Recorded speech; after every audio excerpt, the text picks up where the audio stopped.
Hello, everybody. Welcome in. You have to hit the power button on the camera when you want to go live, or you get this screen that says no signal. And that's your lesson for today. Have a good day. Today, I'm kidding. Today it is Friday the 13th. Well, there you go. That explains that.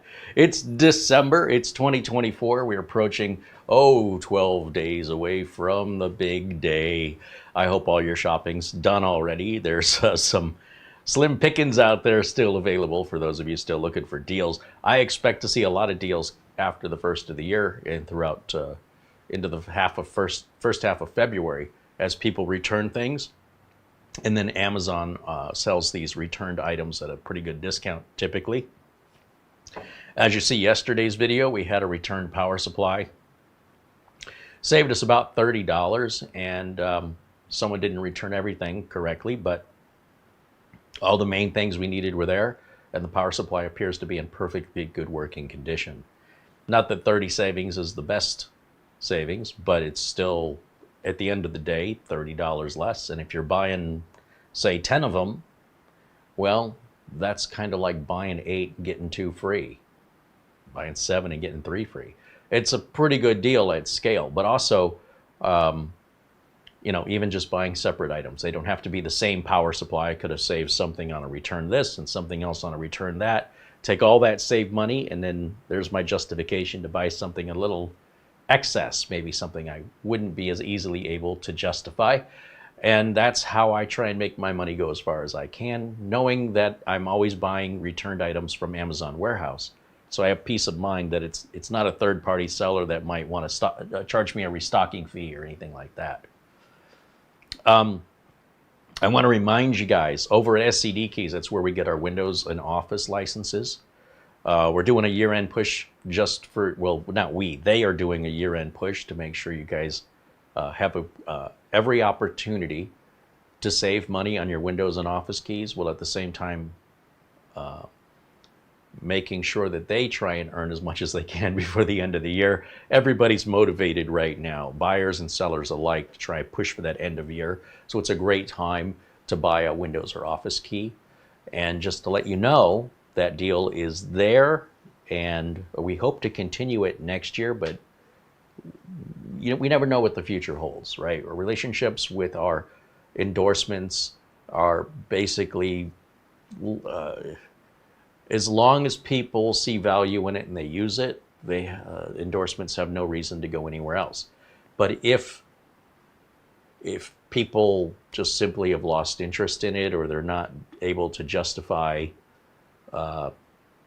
continuing to support us, well, then that offer will go away. So all I can tell you is we typically renew this on an annual basis, and we're coming up to that time. And I very much hope that we're going to renew it, but I also know that 2024 has been a rough year for a lot of us, and some companies have gone out of business, a lot of YouTube channels have shut down, and we're hoping for a much more prosperous 2025. But as we're here at the end of 2024, anytime we can save some money on our necessities, whether it's groceries or even gadgets, well, I want to bring it to your attention, and I do want you to know that you don't have to act today for a lot of the deals I present to you, but they are of the moment. So the deal we're talking about with SCD Keys is good for sure until the end of the year.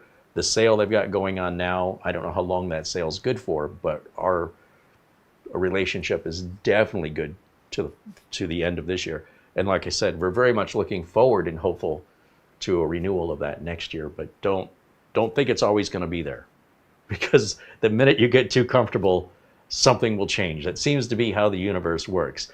We have all of the links and discount codes in our video description below, and it's a great way to just save money on legitimate Windows and Office license keys that are supported. They're real, they're legal, and they're supported by me personally. If there's any issues with the purchase or implementation of the download or anything like that, they have support to help you. And if that support doesn't help you, that's when you can reach out to us. Our email address, I'll just put it in the beginning of the show here, because I still have people reaching out to me personally, and I'm asking people, unless you're a customer, reach out to our channel email, showcasecreate@gmail.com, so that we can get you the answers you're looking for faster.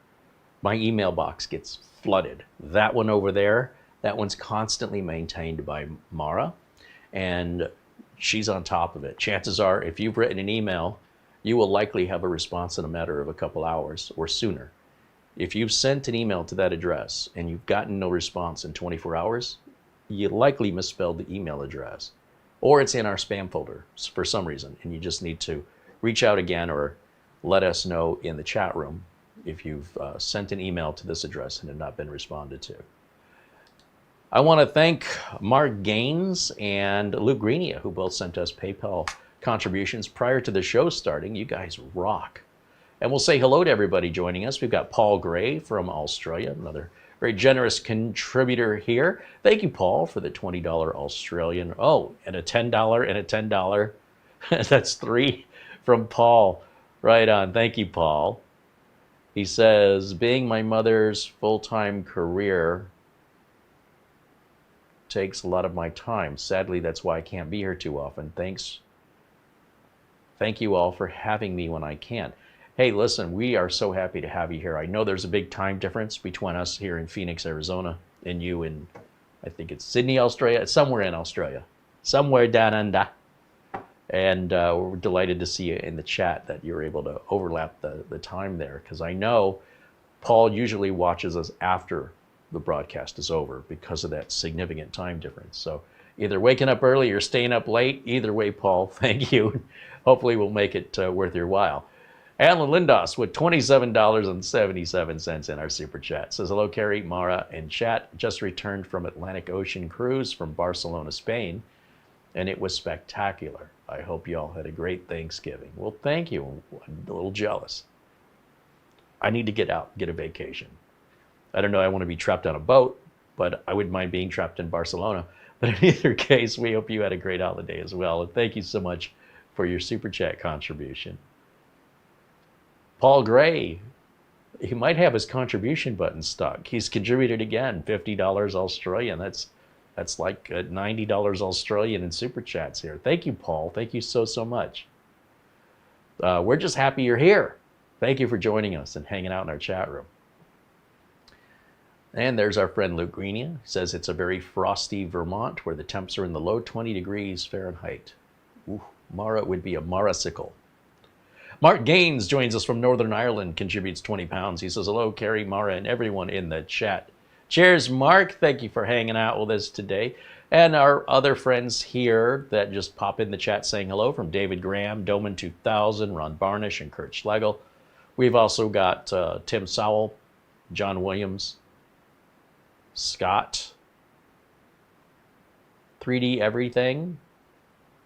Mark Leibowitz joins us from Chicago. He runs his own computer repair business. If you have computer repair business questions, I'm sure Mark would be happy to answer those questions, as long as they're not how much money do you make and how much do you charge. Those, first of all, those answers have nothing to do with you. But when it comes to the actual business itself, I'm sure he'd be glad to help answer, along with our other great members here in the chat room, many of whom also have business experience and PC repair experience. So if you have a question about either one, don't be shy. Ask in our chat room. Well, we're live. We have we have the only great community on YouTube. I don't think I'm pretty sure there's not another community like this. Everybody's very kind and very helpful. So if you would like to join us, please do so. We only ask that you're kind. You don't have to be old or young or one gender or the other or one race or one religion. No. Just be kind. We don't care how smart you are. We don't care about any of that. We're just here as a group of like-minded individuals that are respectful to one another. I mean, it's that easy. And if that sounds like you, please jump into the chat room and say hello. Even if you're socially awkward and it feels weird, say hello. That's all you have to do. And it's amazing how everything just flows after that. So we hope you will, if you're watching us, interact with us. There's William Denton joining us and Brian Rhodes. I also see our friend Frankie B in there. Good to see Frankie as always. There's Ron McCure. Did I mention Bajin Guy? Matthew Burden just renewed his membership. He's now a member for 31 months. He says, good afternoon, Carey and Mara and everyone in the chat. Happy Friday. Rick Ash and Vesos joins us. There's Chris Garrett and John Paul Bacon. I see User 9 joining us. And Rupen Uramian says hello. M3 Rovingen. I'm sure some of these names. Can't you just be named Bill? I mean, is that... Look, if you're going to put in a bunch of weird letters, I'm going to mispronounce it. So enjoy your entertainment. Thanks for hanging out with us. Your Sim CFI contributes $2 Canadian. He says, I built my first PC 8 years ago thanks to your video. Wow. Wow. Well, I'm assuming it's still working great, or have you upgraded since then? They're 8-year builds. I mean, should be about now. You should be looking to upgrade if you haven't done it already, but we're glad you found our videos helpful. That's what they're there for. John Lewis joins us all the way from Brazil. It's really neat to see so many people joining us from all over the world. I'm so tickled by it every time. Whether it's Canada or London, let's say, in England, let's say it's Scotland or Ireland, it could be Brazil, it could be Australia, Norway, Sweden, and these are the regulars, right? And then we sometimes get people that join us, oh, and Portugal.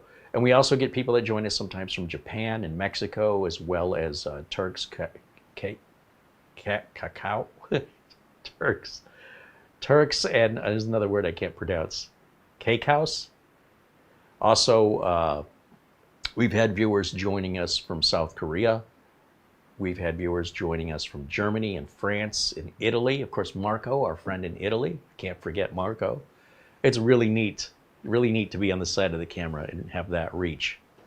I mean, my neighbors don't even know who I am, but people in Italy and Australia do, and Scotland. How's that even possible? We need a few Welsh in here. I don't know if we've ever had anybody from Wales. But in the meantime, as we take our conquering over the world of computer nerdiness, Today I'm going to do something a little different that I wasn't really intending to do, but there's a little more interest than I expected on the Qualcomm Snapdragon processors. Now, if you recall, in the past few days, the subject of the manipulation of marketing companies lying to you has been something that's been a topic as of late, with a lot of misinformation being strewn about not only by the general public, but by the actual companies themselves. And one company that has a history of build up, over-promising and under-delivering, over and over, in my opinion, is Qualcomm.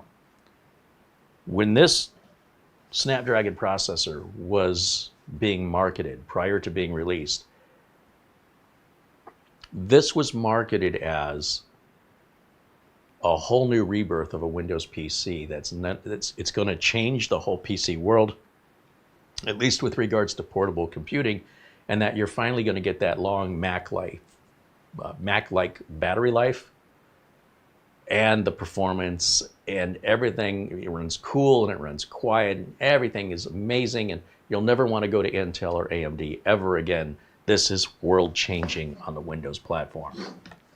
And they were very secretive about this, but they were releasing benchmarks and things that were all manipulated and geared, obviously, to make it look better than what the average viewer or consumer would ever experience out of it, right? If everything was set just right, for example, you could get 22 hours of battery life out of this. But clearly, that's if you are not really using it. If you're using this like a television, yeah, you could probably get 22 hours of life out of it just staring at the screen, which is pretty good for a 16-inch screen. And it will do that. Right? Maybe you're on a 22-hour flight. Phoenix to Australia, I think, yeah, you're probably 16, 15 hours. If you're just watching movies, you've already got on here, there's no downloading involved. Yeah, you could go on a full charge, last the whole flight, and still have battery life, in theory. Well, not in theory, you could. assuming you had a charged up battery and you didn't have a bunch of other things running around in the background. But at what cost? What cost? Well, it's always going to be the same. I don't care if we're talking about cars or computers. I told you this back when this was being marketed.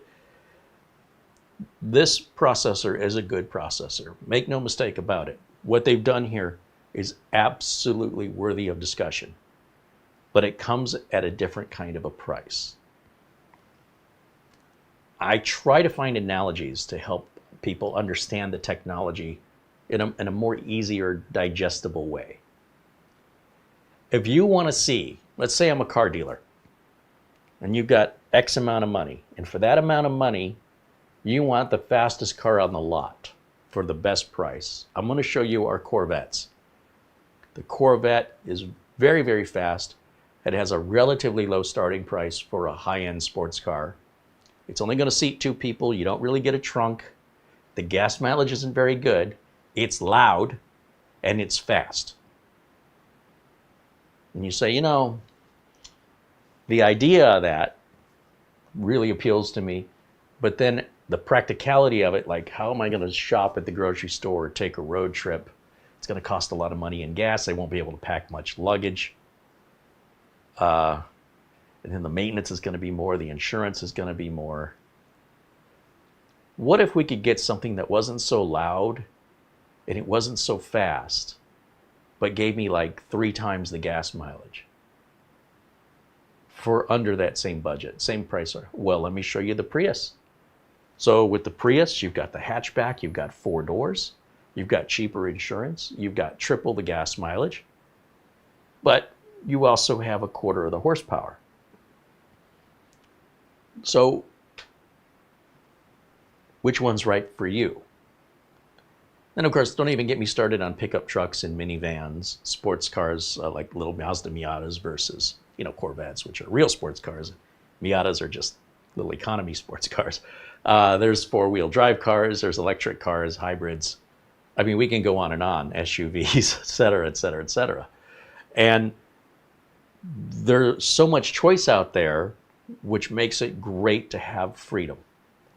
But the downside is that if you don't understand what you're buying, it's overwhelming, and then you have something called analysis paralysis, where you can't make up your mind. So you personally have a preference. I promise you do.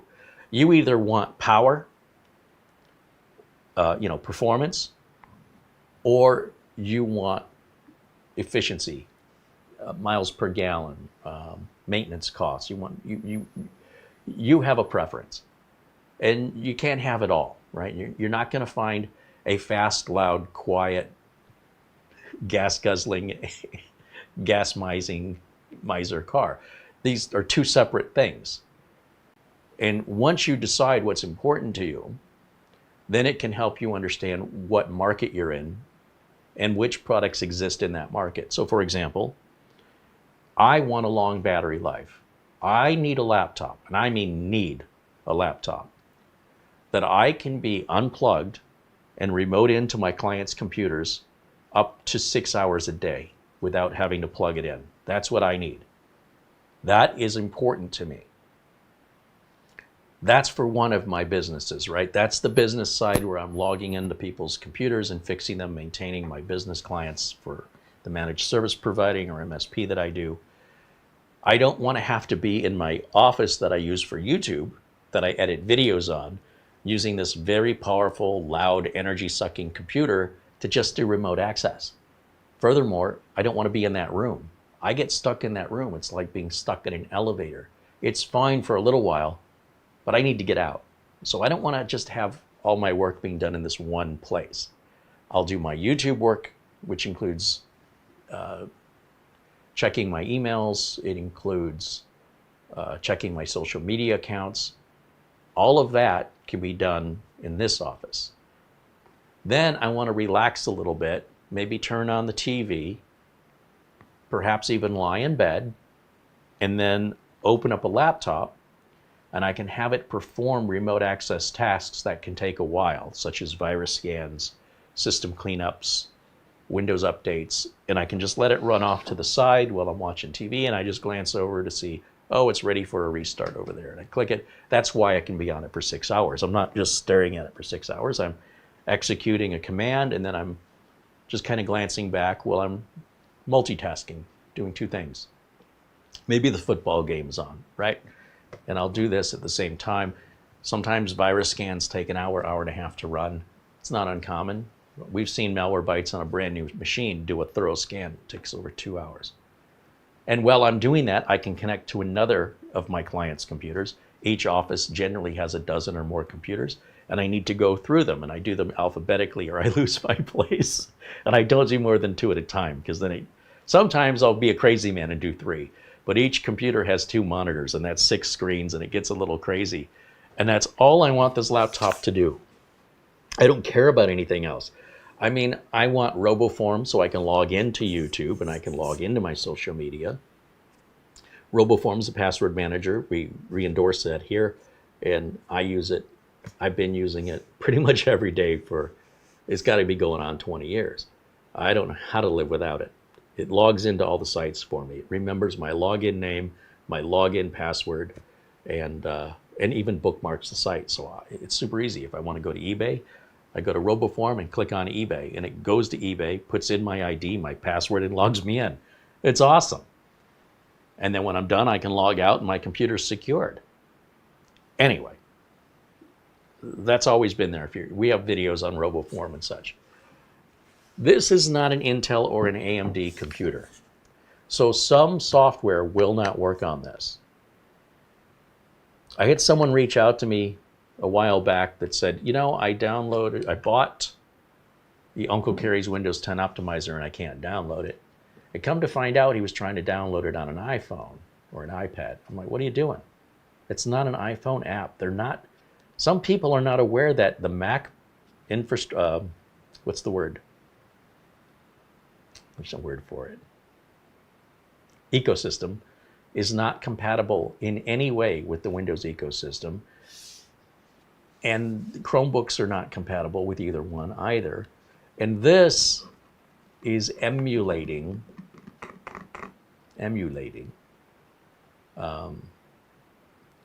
what we call x86 architecture, which is what Intel and AMD chips are for the Windows platform. But it's natively an ARM-based processor, ARM, made by or created by a company called ARM. And Qualcomm licenses the technology from ARM to make these chips. So the chips you have in your cell phone and your tablets, but this is a beefier version of that. But this is like the Prius of computer processors. I want you to think of it that way. Because not only do you have your typical fuel, you've also got electricity, and something transfers and mitigates how much of one you use to the other.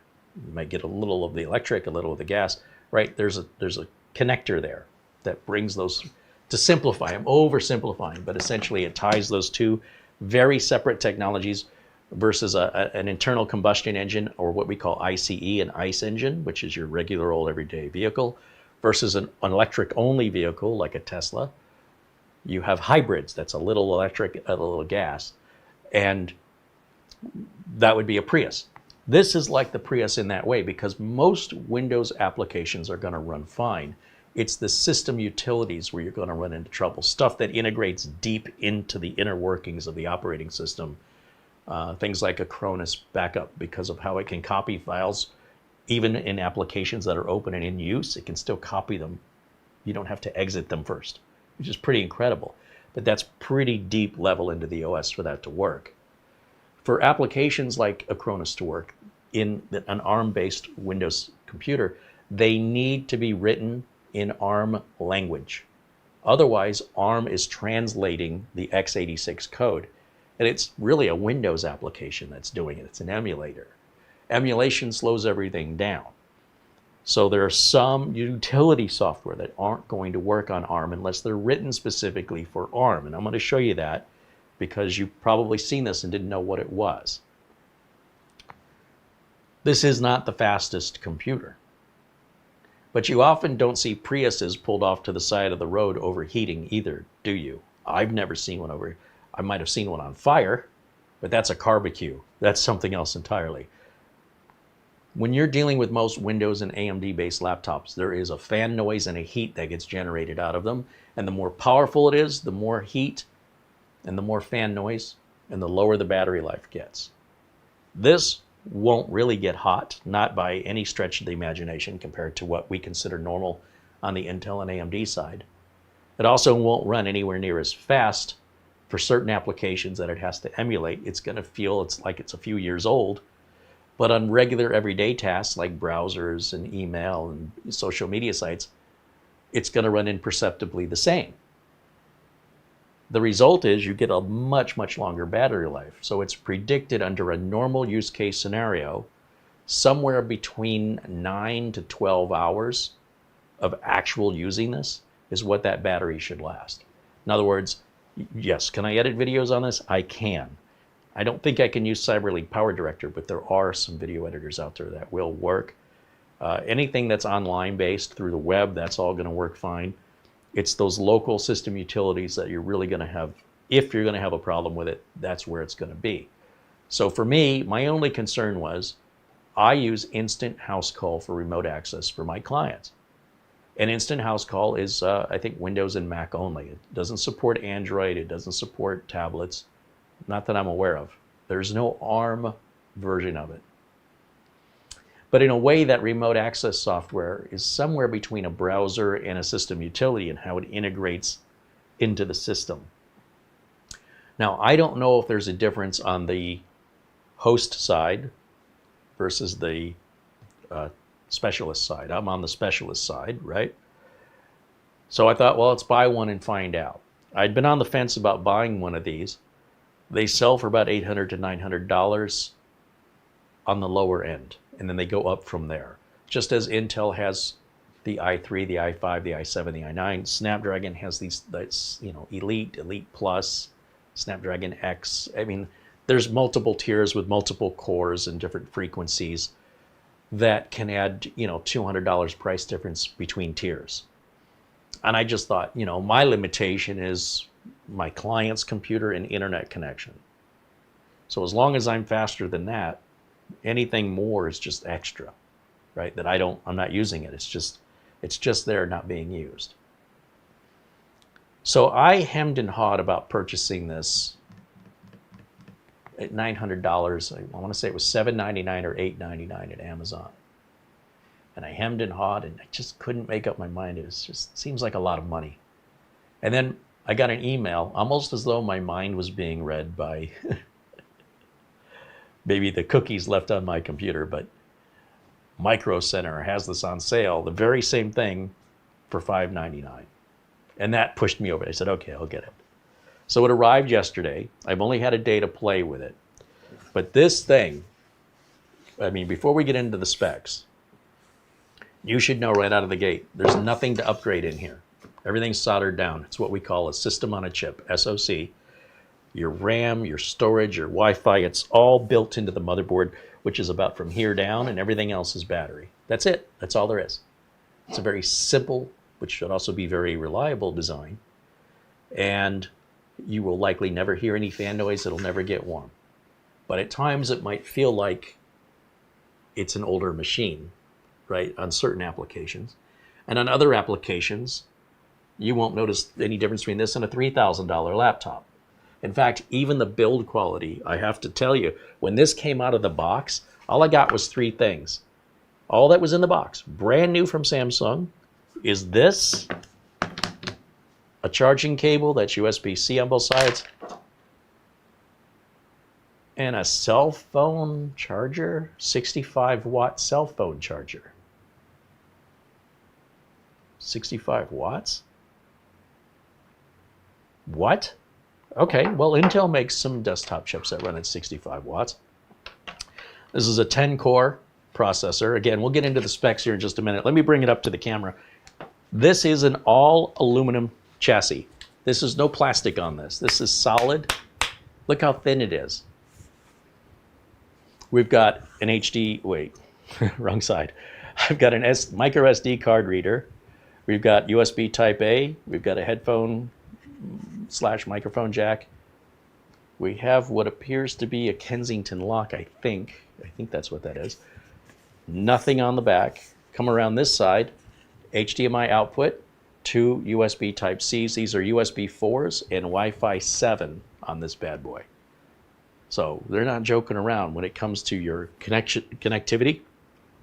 This thing is loaded to the latest and greatest available today as of December 2024. There's no greater USB than USB 4. There is no greater Wi-Fi than Wi-Fi 7. Everybody likes to do this lid test, right? If the laptop can be left alone and you can just, leave it on the desk and lift up the lid without pulling the laptop off the table, yeah, it does a little bit. That's usually a sign of a good quality laptop that's well weighted, where it's got more weight at the bottom than up here at the top. Now, by opening the lid, you'll see it turns on automatically. And any laptop that does that, you can usually adjust that in the BIOS. Speakers are loud. We're going to talk about that too, because out of the box, the speakers sound terrible. There's a setting change to turn on spatial audio, and all of a sudden it fills the area around you. It's much, much better. It has a left and right side firing speakers right out of here. It has a giant trackpad. Samsung likes those giant trackpads. I usually like to connect a Bluetooth mouse, personally. This is my choice.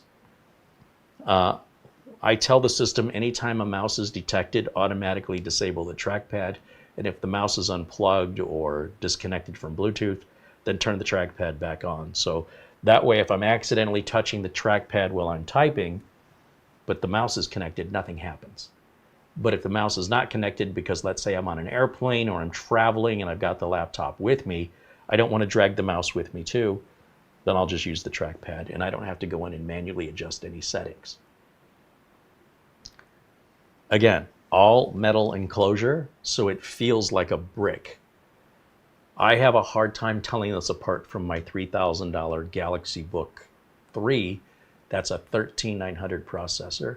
It's a $3,000 computer with 32 gigs of RAM soldered on the board, but I can upgrade the NVMe and I believe I can upgrade the Wi-Fi if I want to.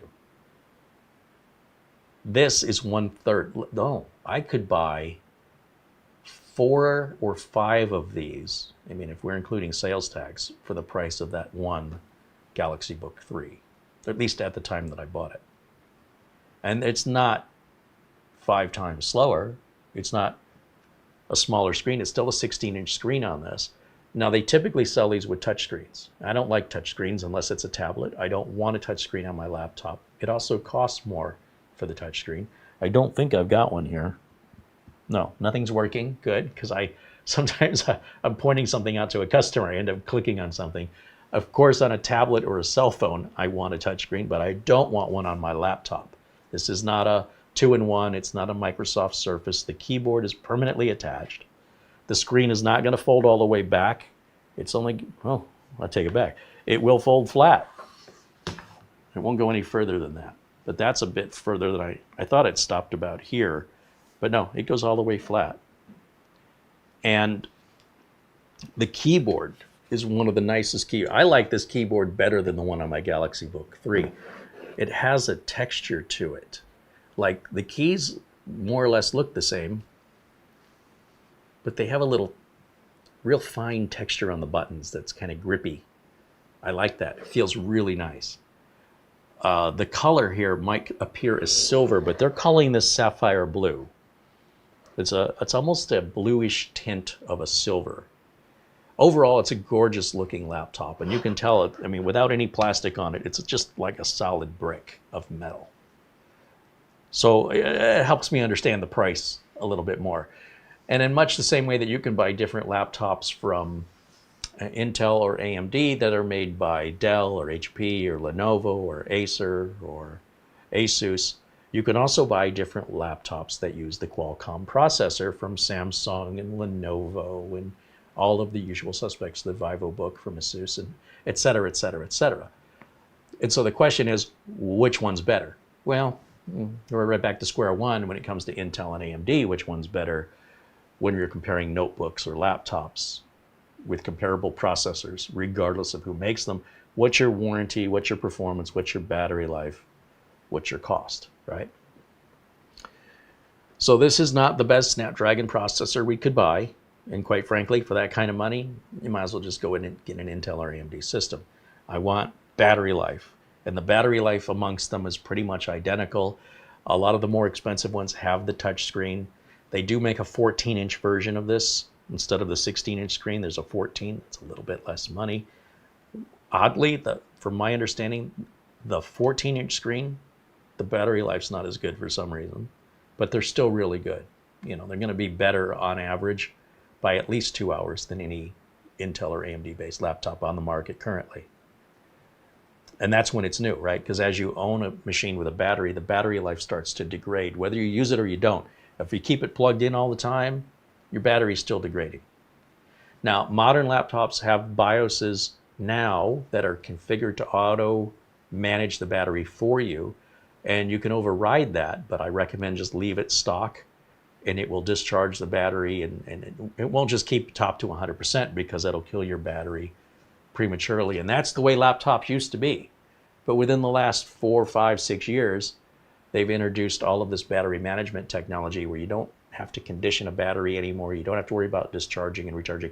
The BIOSes handle all that almost universally on all modern laptops sold within the last, at least the last 5 years. Probably going back a little further than that. So, you know, your average consumer isn't watching YouTube videos and learning how they're supposed to manage their battery. That's why it has to be done automatically. And for all those people that learned how important it was to do it, not anymore. It takes care of it all by itself on a modern laptop. So unless you're using an older laptop, just be aware, at some point you're going to be getting a newer one, a newer laptop, and you won't have to do any of the battery management yourself anymore. Because most people don't do it at all. So now it's adjusted so you don't have to. And that's universal across the board from all laptop manufacturers, at least the big ones, the name brands.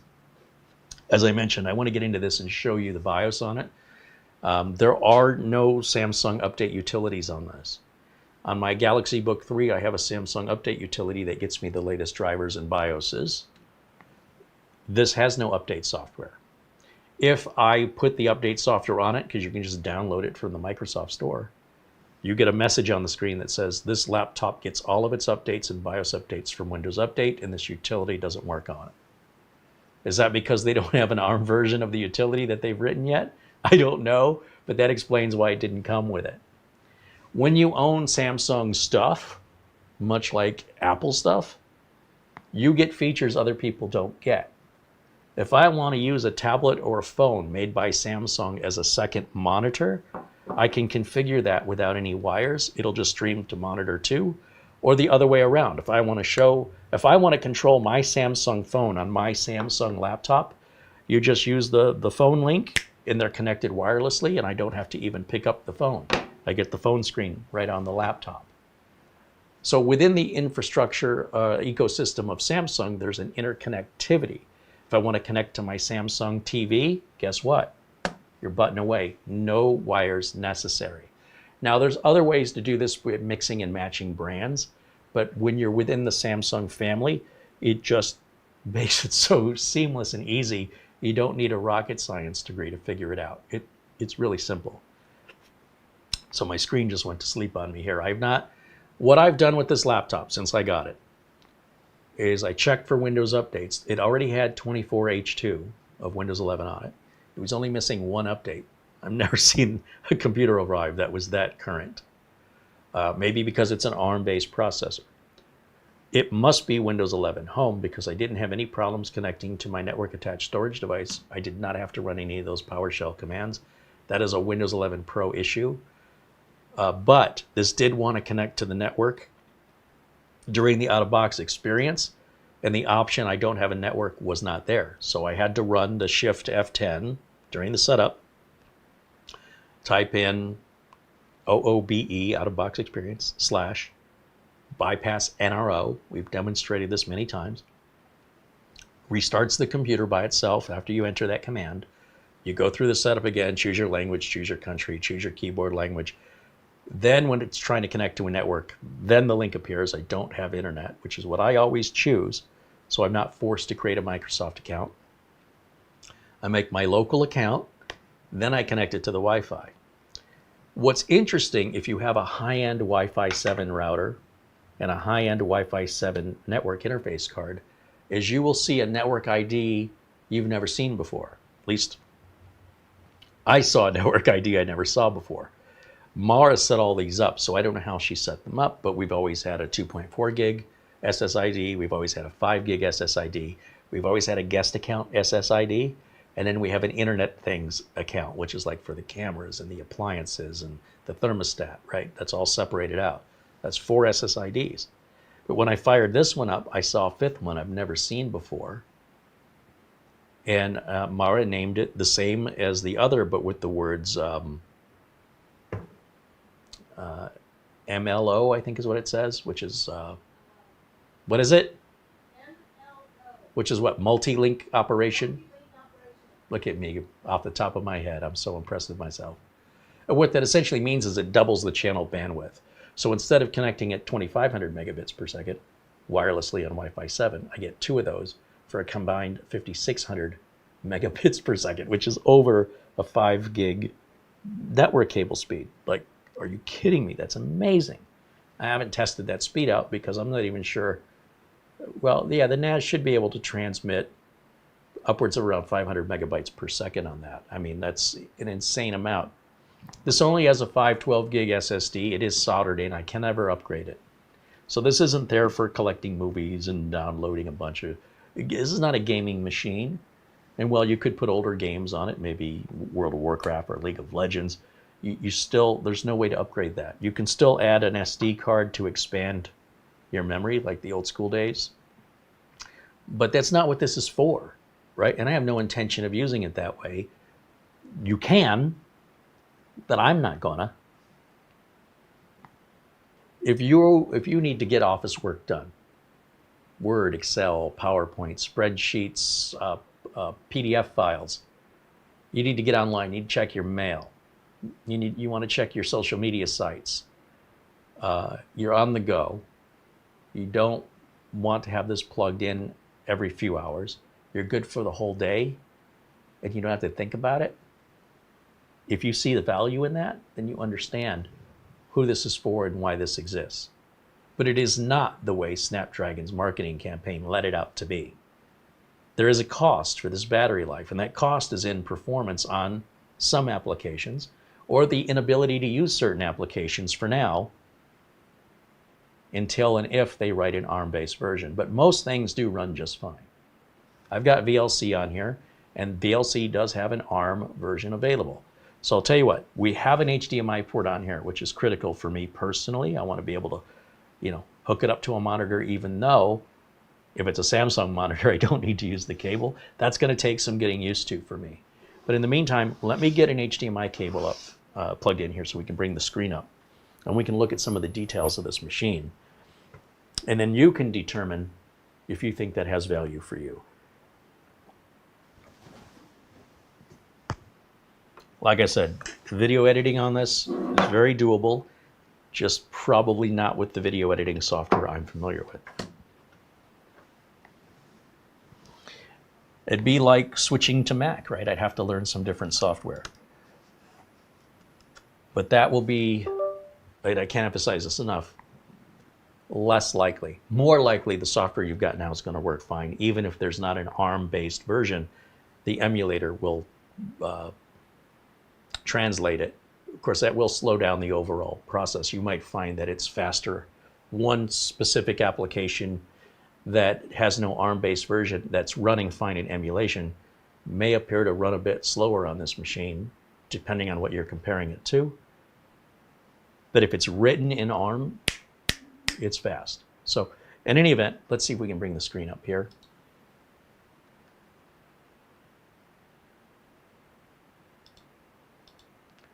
There we are.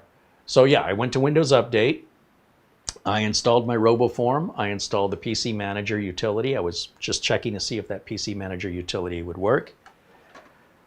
I also, I think I'm going to have to adjust these power settings because this thing is pretty aggressive out of the box with wanting to go to sleep to save the battery life. So let's, first of all, let me get my glasses out. And I'll type here on the keyboard, edit. Wow, I got caps lock on. edit power plan. And let's just make sure that the display won't turn off for a while we're broadcasting here. So we'll give it an hour. Now, sleep mode. Here's the other thing. A lot of times we get support calls for people who, they say, my computer doesn't, even a laptop. I close the lid on the laptop. Let me show you something. Let's go over here. Let's just live demonstrate it. Has this ever happened to you? You close the lid on your laptop, on your Windows, Intel or AMD based laptop. It's supposed to sleep. You chuck it in your backpack. You set it on the seat, the car, whatever. You go grab it a half hour, hour later, and it's hot because it never went to sleep. It's just been running the whole time. Your battery life's been draining. You thought it was asleep. Or it did go to sleep, but when you go to turn it on, it won't wake up properly and it needs to completely restart Windows. It had a sleep problem. This has created a lot of support calls. And this is what we call S3 on the Intel and AMD systems. The way Snapdragon and specifically ARM processors are designed is they're meant for that long battery life. They're meant for cell phones and tablets. That's how they started and then migrated their way over finally to a Windows base. This is also true of the Intel Core Duo. When Intel released that CPU, that was the very first time they went the other way around. They went from a laptop processor and all of the energy efficiency that was used in laptops and then converted it to a desktop processor. Somebody at Intel said, why are we not using this on the desktop? It's so fantastic on the laptop. And they've been more or less doing it ever since. Although, even to this day, the desktop processors, and this is true of graphics cards too, are far more powerful and suck up more power and can generate more heat than their laptop mobile part equivalents. So an RTX 4070 mobile chip is less power, runs cooler, and doesn't perform as good as a desktop 4070 discrete GPU. Same is true with a 13900K Intel desktop CPU to a 13900H mobile CPU. They're both very high end, but if you ever physically see them, they even look very different. The mobile one is smaller, it uses less power, it doesn't generate as much heat, and it doesn't perform as well as the desktop. But on the other hand, it's no slouch either.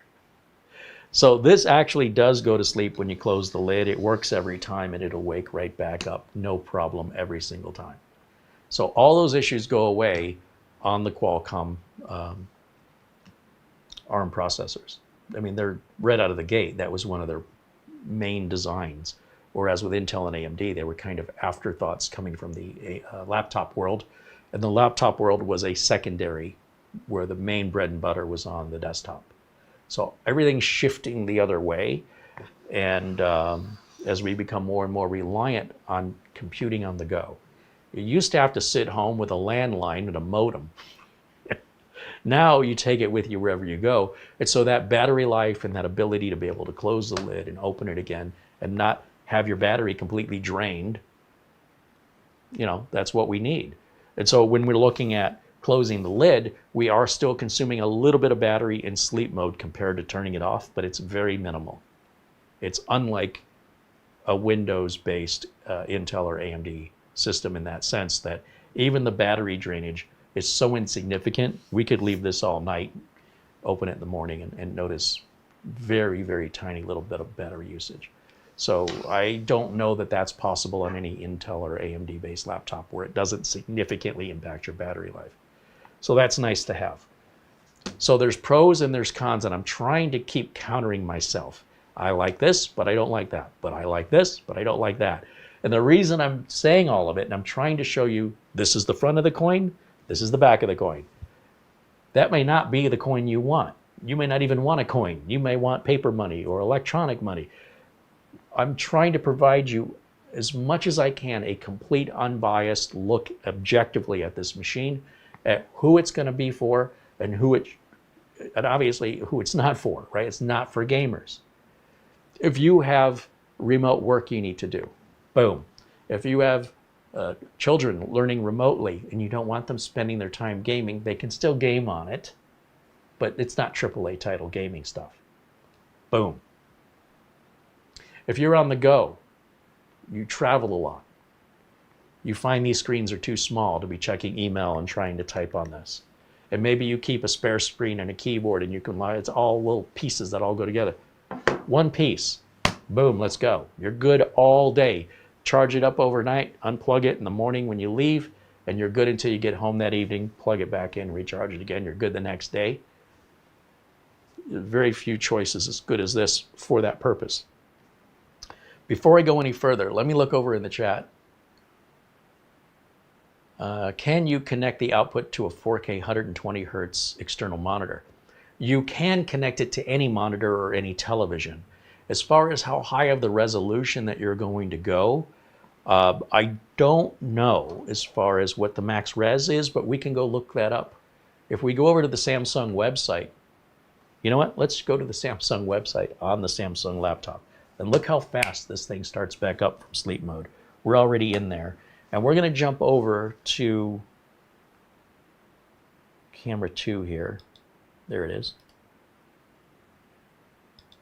And I'm going to show you the way that this is being advertised by the manufacturers versus how Qualcomm was advertising it and being, having these unbelievable benchmarks and everything. And, oh, this is going to change the Windows world, And yes, it does bring about a change, but it's not a change that's necessarily attractive to everybody.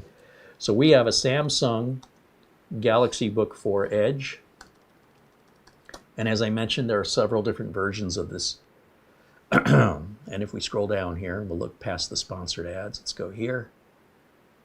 There are multiple different processors and screens. There's a 14-inch screen and a 16. Whenever you're looking at laptops, you're going to see 12, 13, 14, 15, 16, 17, some number in there, some teenage number that's reflective of the size of the screen. And there's a lot of AI stuff. You've got the Copilot button. I don't use any of that, but that's going to be a new skill I'm going to have to learn, because it's going to make life a little easier for us when, instead of going to Google and searching, you go to Copilot instead, and you'll get a much different kind of an answer. Let me demonstrate it. If I just went to Google, this is how we all know to do this. We go to Google. I mean, how hard is it to say, what is the maximum HDMI output on, and we'll call this Galaxy Book. I don't have to say Samsung because they're the only one who make a Galaxy Book 4 Edge. And this should come up and say, oh, well, this thing's got the 2 USB 4.0 ports that you can also use as video outputs, right? And it will support 4K at 60 hertz, so 60. But watch what happens if we type that same question into Copilot. So we come down, right down here to the Copilot button. And this is just scratching the surface, okay? This is just a very basic example of how you might start using Copilot instead of Google for your search. Not only does it more or less confirm what we read previously, it's much more succinct without the advertising, and it wants to know if there's anything specific you'd like to use the HDMI output for. So I'd like to use 4K 120 hertz. Unfortunately, the Samsung Galaxy Book 4's Edge 2.1 only supports 60, but not 4. Would you like to explore other options or features of the Galaxy Book 4 Edge that might meet your needs? And you see the source of this isn't Samsung or Microsoft. It's coming from howtogeek.com. So it's giving you your citations that, look, you can't believe anything online. Okay, you always have to take everything with a grain of salt and verify. But so far as just a random live demonstration, we can ask this whatever we want. Let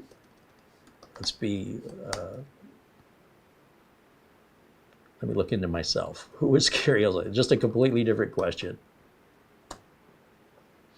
I don't know what it's going to say.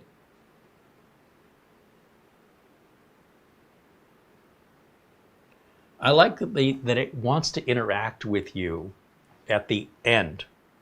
It's asking us a question almost every single time to try and derive the purpose of our question, to get to the crux of it. Google does not do that.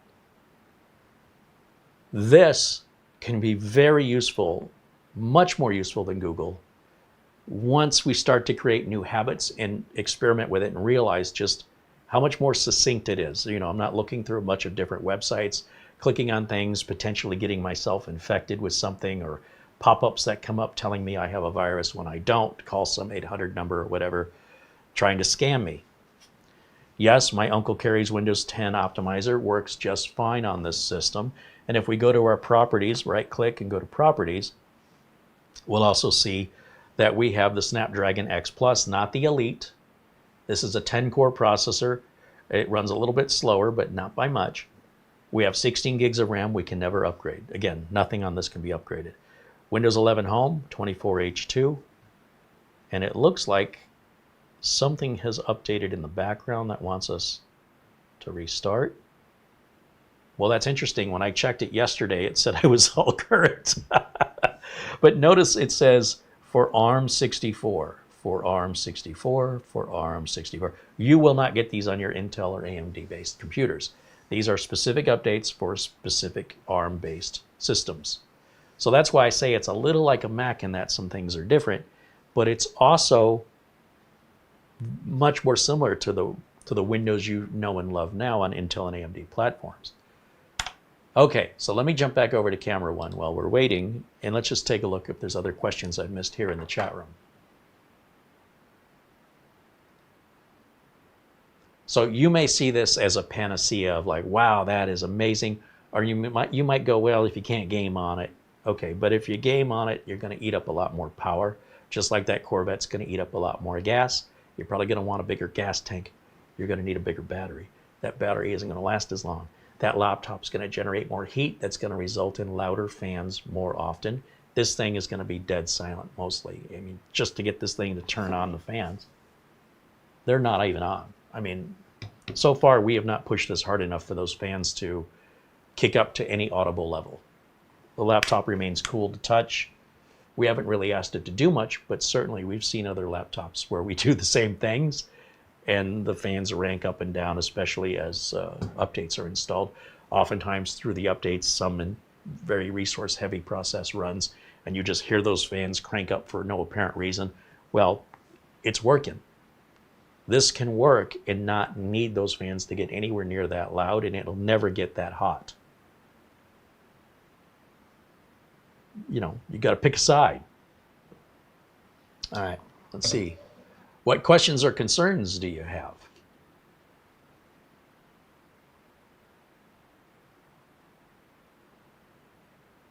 I've missed some super chats. Let me just back up here and see what I've been missing. Rupen says, happy Friday. He finally got 24H2 installed. Right on, right on.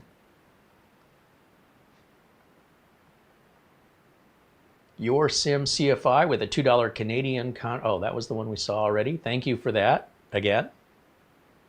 I went back too far. Andy Kane says hello.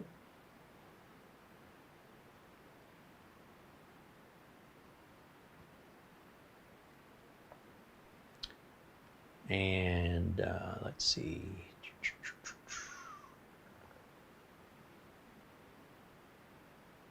Mats Olof joining us from Sweden. Nick Caffrey with a €10 contribution joins us from the Netherlands. I forgot about the Netherlands early. Bad Carey. Bad Carey. How can you forget about the Netherlands? Thank you, Nick, for your €10 super chat. He says, hello, Carey, Mara, and chat. Looking forward to this video. Right on. Thanks, guys. I wasn't sure what the interest would be in this, but once I had a personal need for it and the price, you know, became reasonable. Yeah, here we are. So you notice I wasn't first out the gate to be one of the first people to do this. They paid more than me so that they could be first. Also, there's been a ton of updates to increase compatibility with other applications within the Windows update in Windows itself, as well as within many of the applications, the developers themselves. And over time, hopefully that will improve, unless these just turn out to be a Microsoft Zune, in which case they'll be a fond memory. We just don't know yet how successful they'll be in the marketplace. The more successful they sell, the more likely software will adapt that has not done so yet. But the vast majority of software is going to run just fine regardless. It's just a question if it runs more optimized in ARM code versus being emulated. But it's nothing you have to do. It all happens automatically in the background. You just know when it feels a little slower, it's likely emulating. FTLN says, I am running my Surface Pro 11 for a month now. Best choice I ever made. And Hibernate works. Close the lid and it comes back the next. And you come back the next day and the battery hasn't budged. Is that an ARM-based Microsoft Surface? Because Microsoft does make those as well, and they should all universally run the same as far as that goes.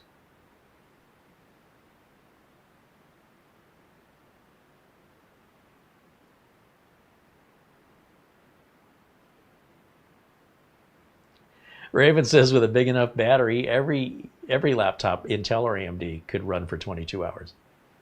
Well, that's not fair, though, right? That's like saying, well, if you want to add the weight to make this laptop physically larger, or to make the laptop you've got physically larger by upwards of 200 to 300%, you could expect to get 200 to 300% more battery life out of your battery. But at that point, you might as well have a desktop if it's going to be so heavy, and a battery would be profoundly expensive to replace, and it could generate a lot of heat. Yeah. So we're not talking about what's possible. We're talking about what's available, right? As far as I know, nobody offers that as an option. That's sort of like your imagination. There's no market for that. People want laptops because they're portable. The heavier you make it, the thicker you make it, the less portable it becomes. And it may be a battery so big that the airplane, like if you're traveling, that the TSA won't allow, I believe, a battery of a certain size or larger to be allowed on the plane because of the fire hazard of it. But, you know, based on what's available in the marketplace, not in our imagination, is what we're basing this information on. Well, if you didn't even use a laptop and you used an Abacus, you wouldn't even need a battery at all. That's true too, but we're not talking about that. So that could go on all day. Let's see, NCG with a $5 Canadian contribution. Hey, Carey, I've been watching your channel since 2016, and aside from tech and genuine personality, your philosophical talks are highly underrated. Thank you so much. Well, right on. Well, thanks, NCG. That guy gets it. Not everybody gets it, but I'm glad you do. And I try to offer more than cold technical advice. I try to offer you the human psychological side of it and teach critical thinking. I'm hoping to make people more self-reliant and self-sufficient, and also have them have proper expectations on when they choose to spend their hard-earned money, to have realistic expectations about what they're really buying versus what's being sold, you know, or marketed to you. You know, there used to be advertisements about cigarettes and how good they were. Well, cigarette manufacturer lobbyists would stand in front of Congress and say there's no scientific evidence that cigarettes are either dangerous or addictive. They knew otherwise and just flatly lied to the United States Congress with a straight face. It's not like they didn't know any better. This world has been this way since I've been in it. So my skepticism is real. It is not made up. It's how I live my life. I am not paranoid, but I am skeptical. So I like to verify information that's of interest to me, especially if it sounds too good to be true. There's always another side of it, and the marketing companies don't want to discuss that. McDonald's won't tell you what happens if you eat their meals every single day, right? They don't discuss that. McDonald's doesn't tell you in their commercials about the potential contamination of ingredients from time to time that you might be subject to when ordering food from them. When they work at such a large scale, these things happen. Probably won't, but it could. They don't tell you that, right? And often the picture of the food doesn't match what you order. There's some picture of this really delicious looking burger, and when you find out how the commercial is made, there's no real food. It's all basically clay and paint, industrial cleaners that shine, so the meat looks right. The water dripping off the lettuce isn't even water. It's some kind of crystalline, you know, it's what looks good on camera. And then you go to the restaurant, not picking on McDonald's, they all do this. You go to the restaurant, you order that same thing you saw on TV, and it's some mashed down thing that almost looks like it's all bun with a little bit of something sticking out the sides. Pull it apart and have to figure out what the heck's in there. That is not the way they showed it on TV. So, with a grain of salt, we take that information. We know they're showing their product in the best possible light with no negative information. Besides, why would they pay to promote any negative information? And then you decide if you want to have that experience. But if you think your experience is going to be what they showed on that commercial, you're going to be disappointed every single time. So, you know, I reserve my expectations to be more practical based on previous experience. And I hope for the best.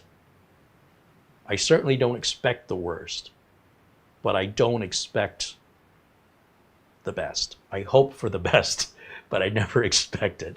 That way I'm always delighted, or if I'm disappointed, I'm like, oh, see, I knew.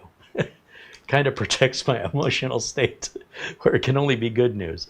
All right, let's see. Tom Jackson was $7.77 in the chat. He says, here's my late fee. Glad to see everyone. Welcome in, Tom. There's our friend Planet Cryos with a $5 super chat. He's got a couple new videos up on his channel. You guys should definitely check him out. He goes, who cut their finger today with a razor blade? Me. Oh, and hello, everyone. All right, new rules. Keep sharp objects away from Planet Cryos.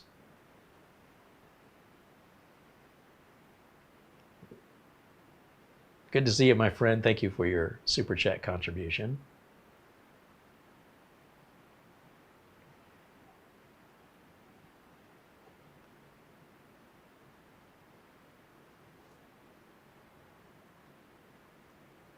John Paul Bacon said the trackpad with the stylus is a mouse. It isn't for me. I mean, I don't hold a stylus like this. But, you know, to each their own.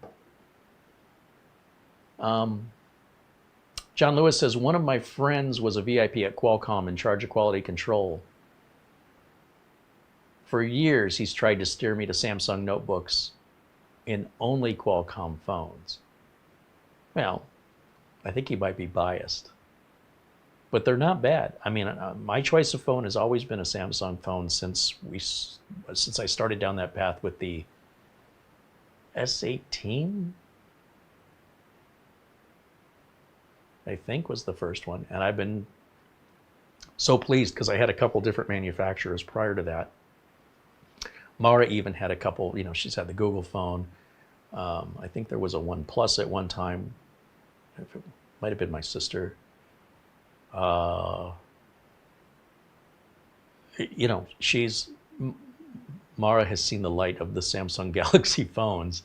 She likes the big phone. You know, I just like the normal one. I don't like the Ultra or the Plus. Just give me a normal. I don't want to lug around a big screen TV in my back pocket. Anyway, we just like them. I think they're very, very good, easy to use, and good value for the money. The monitor we use and broadcast from is a Samsung monitor. And they're not the only brand I buy. I'm not some loyalist to Samsung, but if I see a good value, I know the quality is good. I trust them. And I don't think we've had a bad Samsung TV or a bad Samsung phone. I mean, unless we dropped it and broke it. All the Samsung, well, not all. I've got one Samsung Galaxy book. It's been solid since day one, and that thing is so fast. You know, I've had it, 2 years? I cannot get over how fast it is. I want to upgrade it, but I can't justify spending money for like a higher end Galaxy Book 5, let's say. There won't be much difference. It'll be maybe 10% faster. That's not enough. Anyway, what else do we have here? Multi-link operation is MLO. Raven says it's maple lemon orange.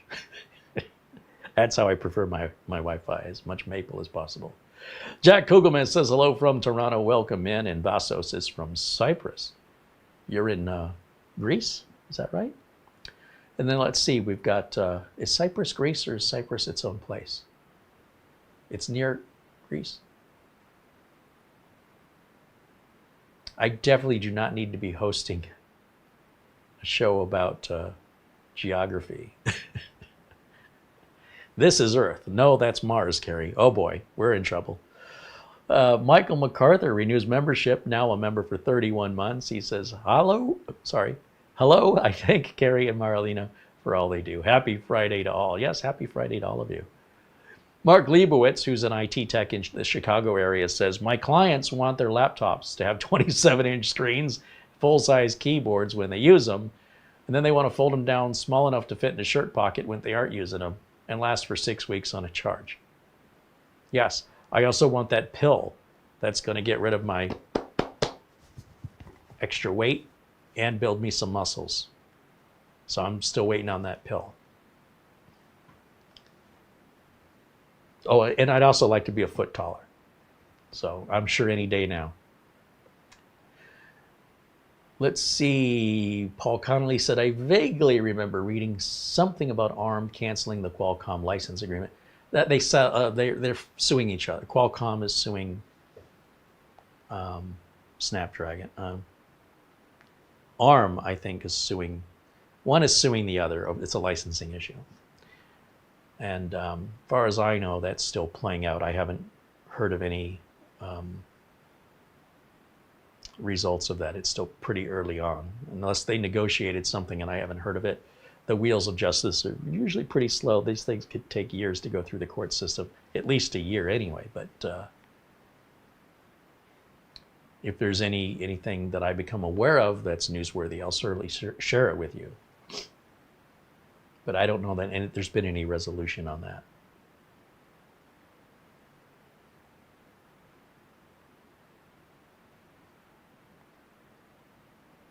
Metsolov wants to know, are the small settings you show in Windows sometimes included in the optimizer?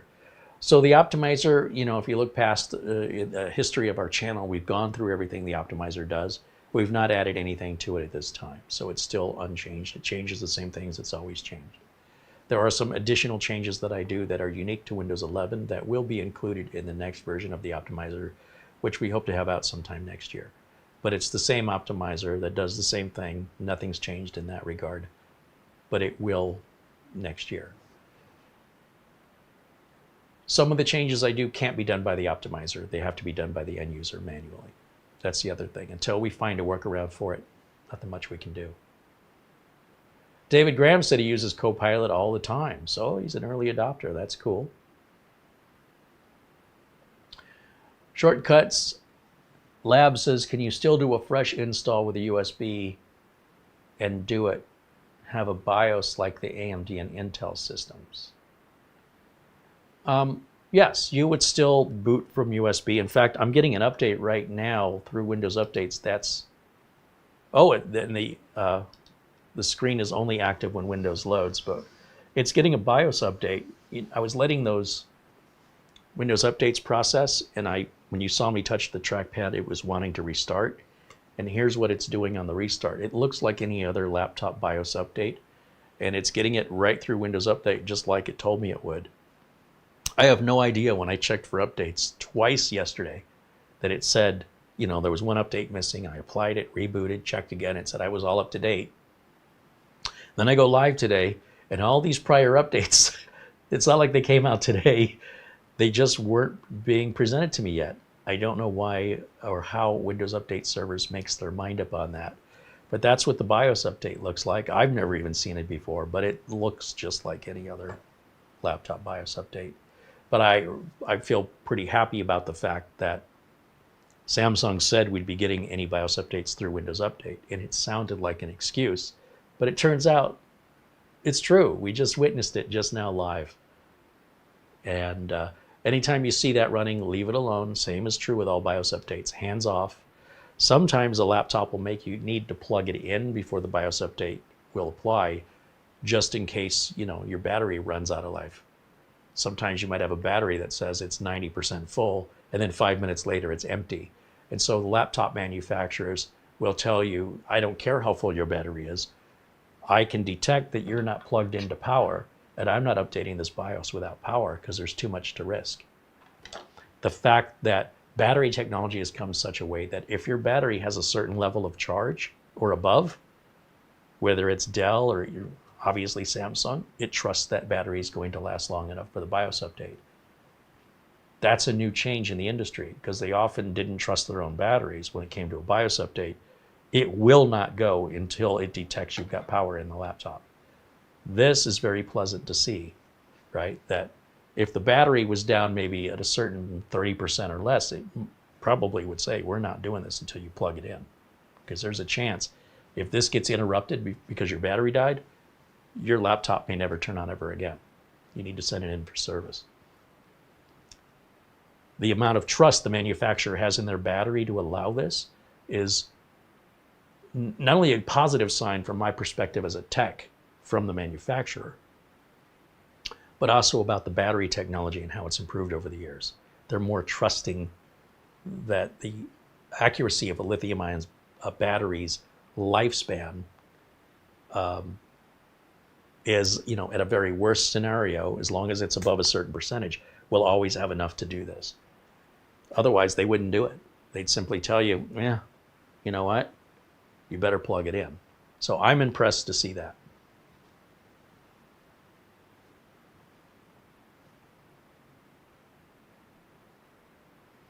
Alan Linda said if you were a foot taller, we'd only see the half of the top of your head. Would that be, if I was a foot and a half taller, you'd only get the half of my face. Yeah. And then I'd probably get more viewers. All right, let's see.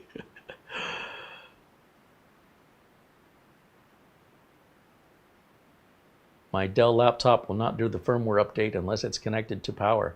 So that's from Phil in the chat room. So how old is that laptop? It's probably more than 5 years old, I would guess.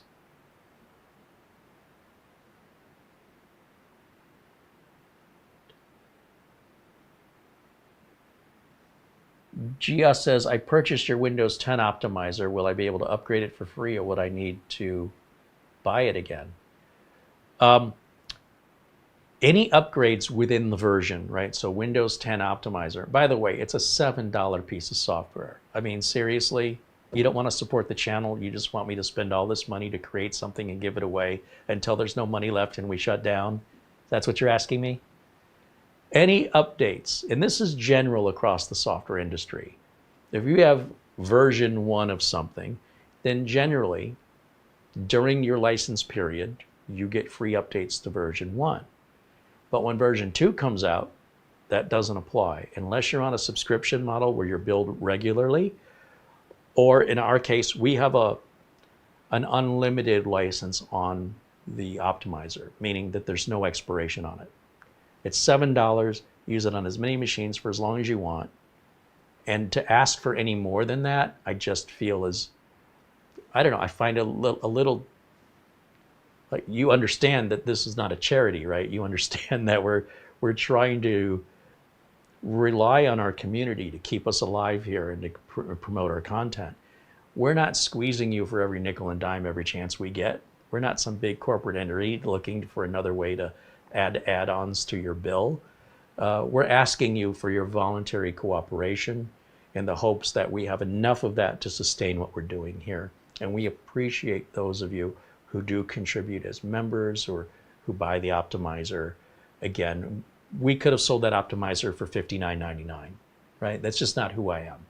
And at that price point, saying, hey, am I going to get the next version for free? I could understand, but no, I have no intention of spending. You have any idea what this is going to cost for me to come out with a new version? So why would I do that? Like, that's going to cost thousands of dollars in development and testing, and then to just say everybody who bought it can upgrade for free. So then I'm basically just writing everybody a check. Like, why don't I just write you a check? Because that's the same thing. But no, we don't really have any choice in the matter. We can't not, we simply, the only way we could afford to do that is if we threw a big advertisement that we forced you to watch every time you used it. And we'd need a lot of those advertisements just to make up the $7, quite frankly. We'd get pennies every time it shows. or fractions of pennies. And the annoyance that it would create for our viewers would probably overcome the benefit of having it. You'd be so annoyed by the ads.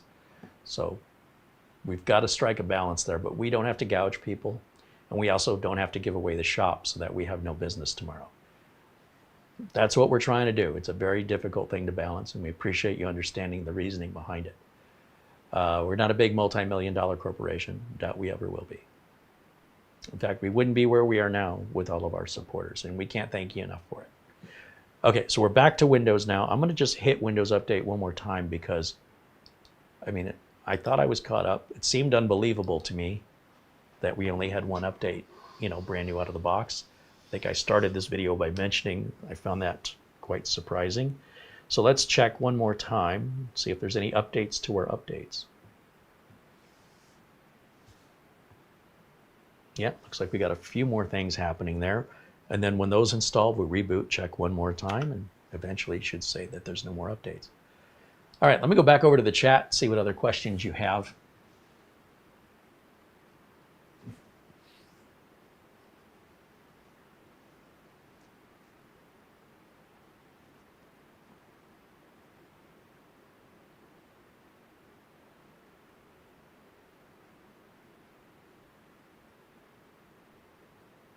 Will it run your remote software and do everything you need it to do, is asking David Grimm. Well, that was the anxiety I had, was will Instant House Call run on it? Absolutely no problems. Yeah, it runs no differently. I was able to remotely connect to a client last night, saw both their monitors, move the mouse around, open up, you know, did a little browsing to the NAS, etc. Everything looks good, normal, no differently than it on the $600 laptop than it does on the $3,000 laptop. The internet connection is the same. If anything, this has a better Wi-Fi connection. But the remote side is my customer's internet connection, right? I can't go faster than their upload speed. So overall, I don't notice any difference whatsoever in performance. I don't notice any difference in any way. Even the screen size of this screen is the same as my Galaxy Book 3. It looks the same. Neither one is touch screens. I haven't had it long enough to verify, but I've seen enough of reviews on this that pretty much all day, at a very minimum, battery life could be expected. Anything less than 8 hours would be uncommon. Somewhere likely between 9 and 12 is likely what I'll experience. I don't think I'll ever have it on that long. The most I'll probably have it on is 6 to 8 hours. And then I'm going to just plug it back in. I'm not going to wait till the battery goes low. If we have some opportunities to travel, this will definitely be the thing I travel with because of that long battery life, that I'm not so harried trying to find an outlet to plug something else into a hotel, you know, where they often limit the number of outlets. So if I got to plug in my phone or I've got to plug in the laptop, the good news is they can share the same charger. One less thing I got to pack.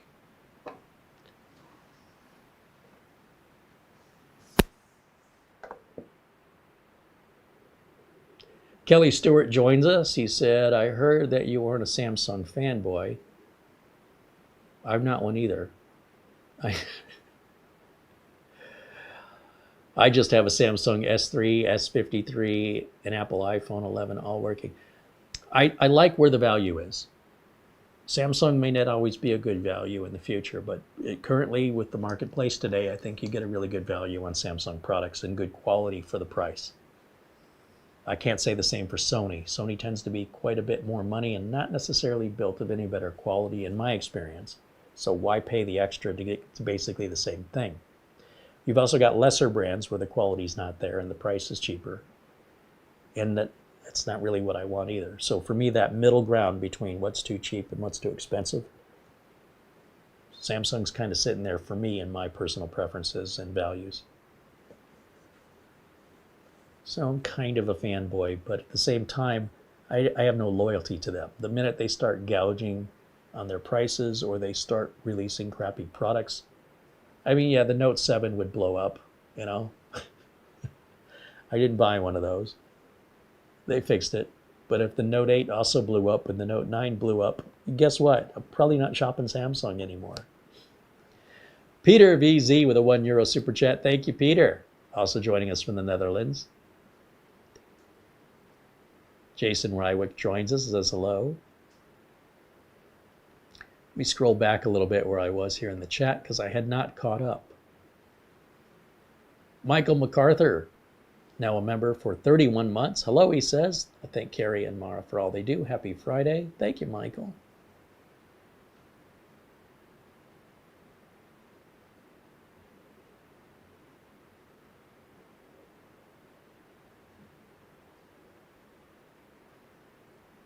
Wayne Ellison joins us here in the chat, says hello, along with Kay Cordius Technology, Richard Chacon, and Brian Rhodes.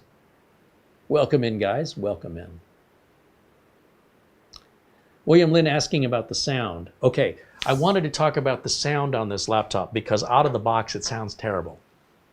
So if I bring up, let's go back over to camera 2, and I'll bring up something royalty-free I can play here. Okay, so there's camera 2, and we're gonna go, so down here out of the box, under the speaker, over here where the gears are, we're gonna just click on, okay, it says spatial sound, and it's sending the audio out to our display monitor because I've got HDMI plugged in. So I want to put the speakers back on. And out of the box, that's how it's configured. Now, if we look for something royalty-free, let's just open up Microsoft Edge and visit YouTube. And we're going to look for some royalty-free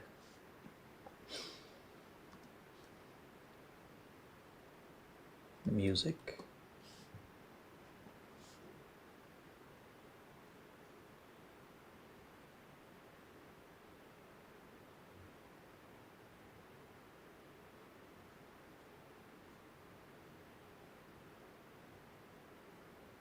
Royalty-free store music. Bass Nation. Hey, that sounds like fun. And we get an advertisement.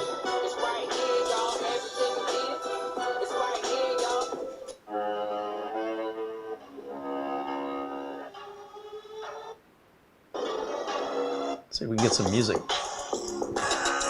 It's very flat.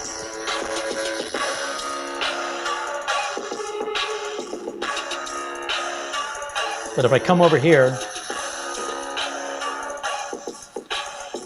back to that gear, and go to Dolby Atmos, listen to the sound.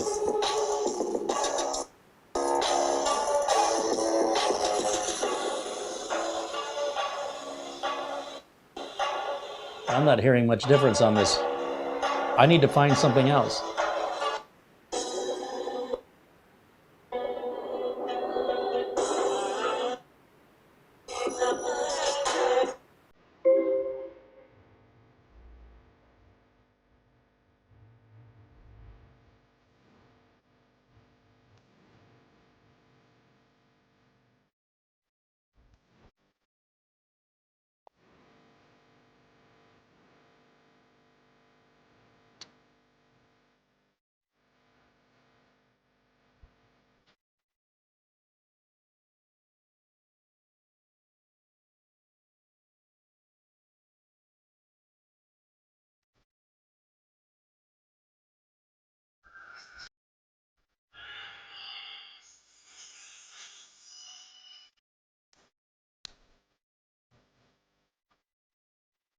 First of all, that's terrible. There's no amount of speaker adjustment that's going to make that sound good.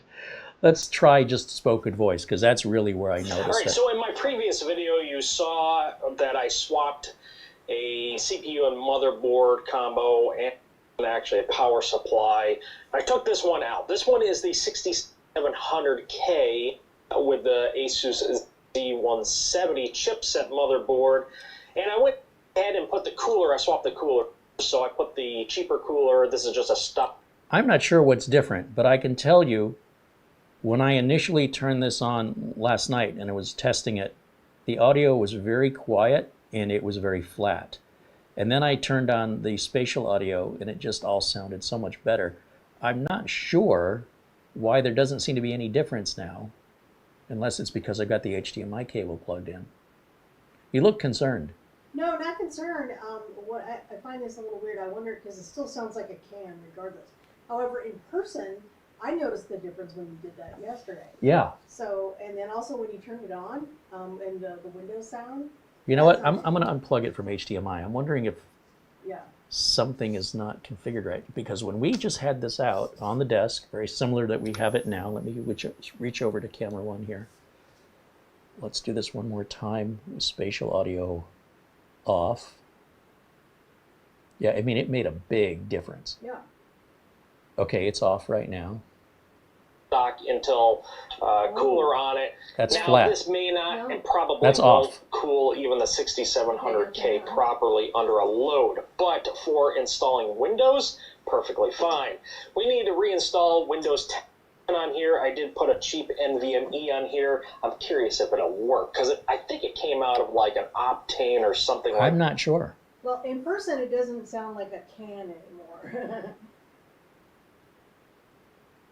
I'm not sure. It made a massive difference last night. Maybe one of these Windows updates changed something, or maybe I need to turn it off and back on again, because I'm not noticing it now. But it was a massive difference, and I was like, why isn't this just on out of the box, right? So I'm restarting it right now, and we're going to go back to that in a minute.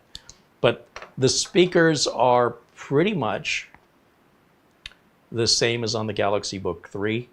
I think the Galaxy Book 3 has a more full sound, but they're just little laptop speakers, right? You can always put on headphones if you really want really good sound, and you can even get a digital audio converter, plug it into your USB port, crank that bad boy up and equalize it to whoever your heart's content. I mean, they have digital audio converters now that have tubes, old school tubes, and you can change the tubes to the warmth or quality of the sound you prefer if you're that much of an audiophile.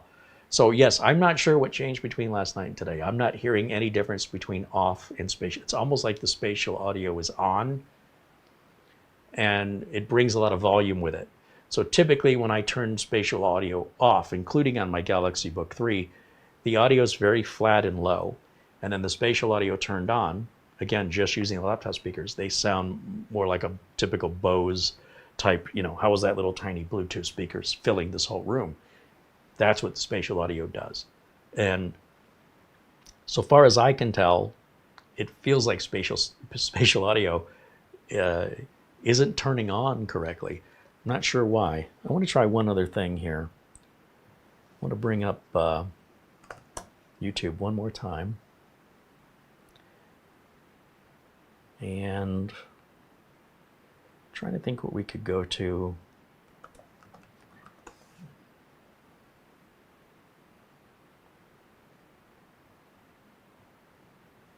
I'm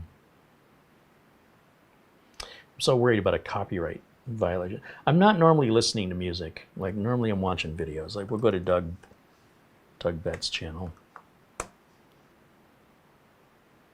And he had an episode earlier today. Let's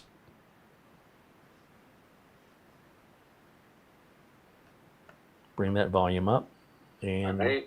Now microphone not muted. Let's see if that he had his worked. microphone. That's Now great for me to microphone. test my audio. Go ahead, laugh it up, Doug. What I started to say is, let me be the first to say happy birthday, Dick Van Dyke, today. Oh, he's December 100 13th, years old. 2024, his 99th birthday. And just because some of you may not have watched the trailer or absorbed I thought he was this, 100. I'm going to play a piece of it. This is I'm sure he's right. I'm probably remembering it wrong. 99 years old today, December 13th, 1925 is when he was born. And what a, great attitude. He's got a song out with a group called Coldplay, Chris Martin from Coldplay. And he just looks like a very happy, you got to consider how mobile he is, right? I mean, age is slowing me down. He's making me feel a lot older because he's got such great movement and fluidity, even at 99 years old. And it's also saying, speaking of which, not that it's their birthday, but Carol Burnett's 91 years old now. Mel Brooks is 98 years old, although not today, just like it's not their birthday today. That's how old they are as of today. Dick Van Dyke has a son who's 74 years old. Okay. Do you tell him, clean up your room, go to your room? Does he still say, Dad, can I use the slide on the pool? He's 74 years old. He's still asking for permission. It's great.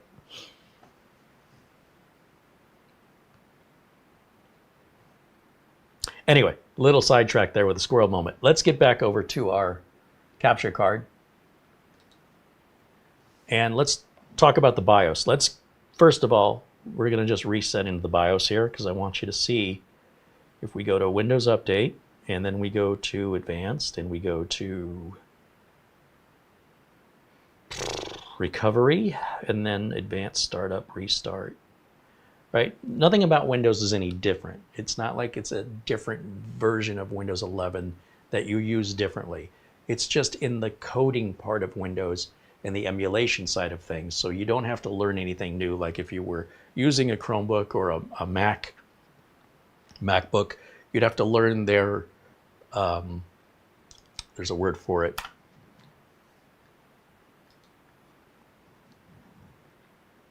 Their ecosystem. Things work a little differently. Here, you're already taking what you already know. Obviously, you're not going to be putting Windows 10 on this. It's not going to fly. That's why I keep encouraging people, keep up with the technology, because if you wait too long, then the leap is going to be very discouraging because so much will have changed. Instead of learning a little bit at a time, you're going to have to learn it all at once. It's like starting all over with a new language, and you might just be at a point in your life where you're like, I'm just not willing to take that on. It's too overwhelming. But if you take small bites and accept the technology in small bites as it evolves, that transition happens far more naturally and less discouraging rather than holding on to the past. It just makes your eventual catch up to be even more discouraging. So right now we've got the option screen that we would normally see for startup. The HDMI port won't work until it's in Windows. That's pretty common for most laptops. We're going to go to Advanced Options, and we're going to go to the UEFI firmware settings. So we may not be able to show you the UEFI firmware other than through the camera. I hate that. I love being able to simply capture the screen. But if the HDMI out isn't working, there's no wireless way for me to connect to the capture card. It's not a Samsung capture card. As far as I know, Samsung doesn't make one. Wouldn't it be great if they did? But take a look at our BIOS here. It's a little different. And I'll tell you what, we're going to do something I don't normally do, and we'll see if we can't zoom in on that, which means readjusting my camera completely. Let's see if we go zoom, zoom, zoom, and then we got to tilt down, which I think is this knob. And then we can zoom, zoom, zoom some more. And hopefully we tilt down. Keep going the wrong way. And then we need to tilt a little bit sideways. Boy, I turn the knobs exactly the wrong way the first time. Every single knob, every single time. All right, so I'll just stand off to the side. What we're looking at here, wait, that still looks crooked. It looks straight on the camera. It looks crooked on the, there we go. Maybe like that. Okay, now it looks straight. It's bugging my OCD. So we've got System Info, Advanced, Security, Boot, and then along the right side you've got Help, Defaults, Restore, Save, and Exit. So it's similar, but different. Obviously, this is our information regarding the NVMe drive, which is Kioxia, which I think is Toshiba, isn't it? and 16 gigs of LP. Remember, LP is low power. That means it's soldered on of memory. Our BIOS version, MICOM version. I don't know what MICOM is. There's a more information, whatever that means. Family name, serial number, all of these IDs and such. Over at Advanced, we can turn the touchpad off or on through the BIOS, but I wouldn't do it that way. I would set the machine to automatically disable the touchpad when an external mouse is detected. Smart battery calibration. That's pretty interesting. This gives us an idea of how much battery life we have left, which again, I've barely been using this, and this adjusts as you use the laptop to become more accurate over time. Escape gets us back out of there. Smart battery power. Do you ever want smart battery power off mode? If you select yes, the system will be shut down. Well, I guess that's pretty smart battery if you're not using it. Local platform erase. This will clear your TPM or your storage if you were reselling it, and sanitize your media. If, again, you were going to sell this or give this away and you want to wipe all your stuff off of it, you don't have to download any third-party software. It's built right into the BIOS. There's a MAC address pass-through, which we're not going to get into. This is all security, which we don't get into. Requiring passwords on boot, which is different than a password required at your Windows login.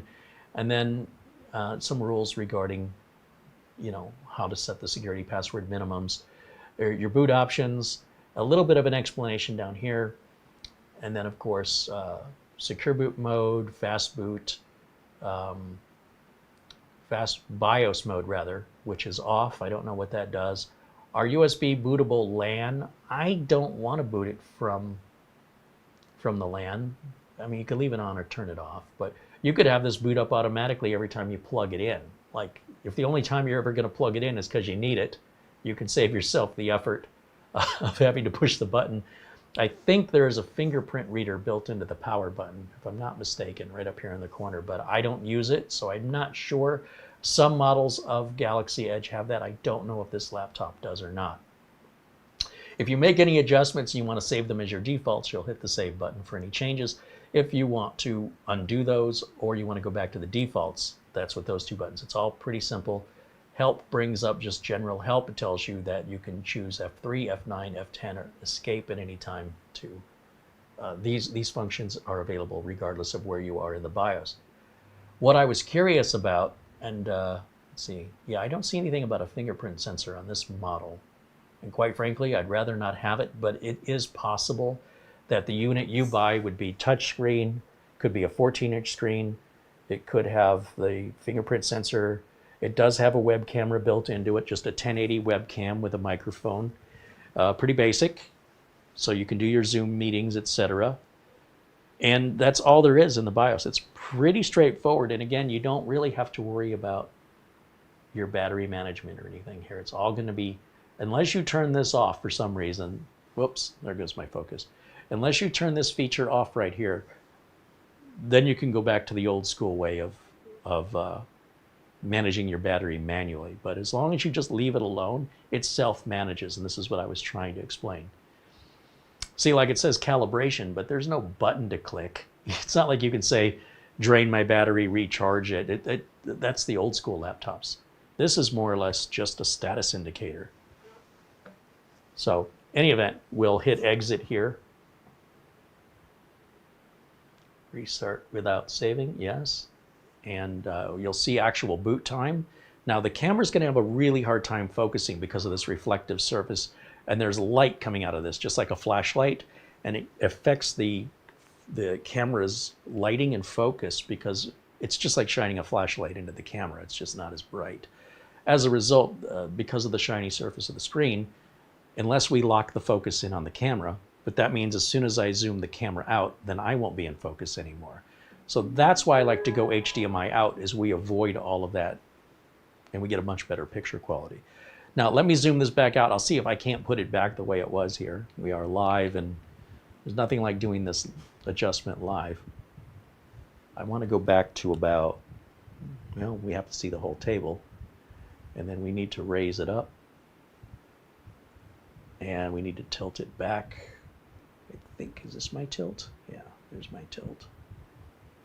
Really enjoy having this new tripod head that gives me dials to turn for up, down, left, right, and tilt instead of just a pull trigger where it's just loose on a ball that swivels. This is far more precise, and if I was smart, I could mark it with either tape or a marker so that the dial positions would be remembered exactly the same every time. But the studio still isn't what I would consider to be done yet. And once we feel like we've got it set up permanently, then I could mark those dials with tape and just turn the dials blindly to line the tape up, and it'll always be in the same position every time. That's pretty darn cool. Okay, it looks like I kind of got it back the way it was. Now, let me just turn this back around. Remember, this is not a power cable. This is going out to the capture card so that when I click on this link, you see the desktop. It's not a particularly fast built-in NVMe, and that's what I wanted to show you, is if we go to, let's go to Crystal Disk Mark, and let's download this free piece of software that I use for measuring hard drive performance or SSD performance. And what we want is the latest version. Okay, the standard edition is what I want. I don't want the AOI. I don't need the animated characters. That's all nonsense. I just want to download the zip file of the standard edition. Where is it? Where's the downloads? Standard AOI, system requirements. Notice it mentions ARM down here. So x86, x64, so 32-bit, 64-bit, and ARM 64-bit. And the x64 will not support XP or 2003. And of course, 95, 90. I mean, the fact that they have to put this on here is crazy. The future does not work in the past. Fine. May shorten your SSD life. That's ridiculous. I mean, I suppose, but it would be so insignificant that that disclaimer is just a state of the world we live in. What did you think it did? But no, it's not going to wear it out anywhere near like what SpinRite would do. All right, anyway, let's see. Where is the download? It just says get it fast. Install. No, I don't know what that's for. If I hit download, what does it take me to? An advertisement? I don't want that. AOI edition? Oh, I see. So the installer, the Microsoft Store, or the zip. I always want the zip file for the portable version. I want the standard edition in zip format. So we're going to download the zip file. And it says your download will start shortly. There it goes. It's a pretty quick download. We're going to open this up. And you'll see we have a 32-bit version. We have the 64-bit. That's what you always see me run, is the 64-bit. This A64, that's ARM. So we want the ARM version. If we double click it, I guess we have to extract all these files first, don't we? Let's extract the files first. I got ahead of myself. And let's close all this stuff behind us so we don't have as much distraction. So A64. So what happens if we try and run the regular 64-bit, right, on an ARM processor? It may be that it doesn't run accurately because it's got to be emulated, and that may affect the numbers of performance. So if we run, let's just say, let's run this whole test and see what happens. Remember, this is in emulation mode right now. And so the results we get will be affected by the emulation taking place. It's entirely possible that we get the same results because we're not moving the data at Gen 5 speeds. Or, you know, the more drag you put on the emulation, the more system performance is affected. This is a very small application, and I'm a bit surprised that it runs as well as it does, because these are similar numbers to what I saw last night when I ran a quick test on it. This is a very basic Gen 4, right? Entry-level Gen 4. That's faster than Gen 3, but not by much, because Gen 4 can exceed 7,000 megabytes per second. So at 3825, it's very respectable for, again, saving your battery life, lowering our heat, and again, everything is soldered in. This might as well be a tablet. It might as well be a smartphone. You will not be upgrading it outside of an micro SD card. But we'll compare the two sides here, because I think the ARM processor version of this is going to show us very similar numbers. Let me bring camera 1 back up and put myself in a corner so we can see both screens at the same time.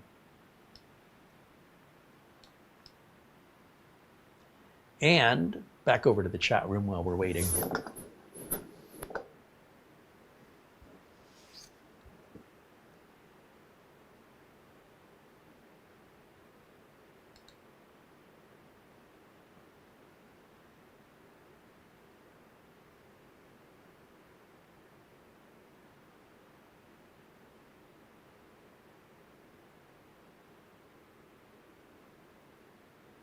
David Graham said you got a good deal on that laptop for $600. Well, that's why I pulled the trigger on it. But I didn't know if I was going to like it or not.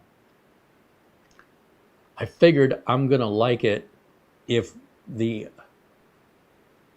consensus of the reviews, which everybody's getting a slightly different battery life, but on average, 9 hours is pretty much the lowest, and upwards of 13.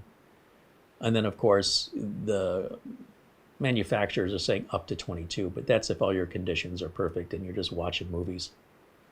And you're not streaming those movies, but you have them locally on the machines. You're basically treating it like a television. That's how you get the 22 hours, I suppose. I'm not going to stay up for 22 hours to test it. Let's see.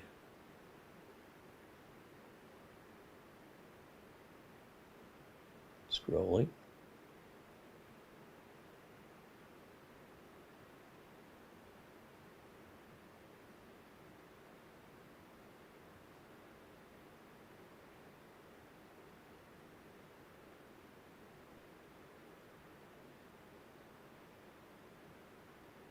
Tom Jackson says, when I'm turning the spatial sound on the laptop, it still says it's off. And Paul Howe says the spatial sound and the Dolby Atmos are two different things.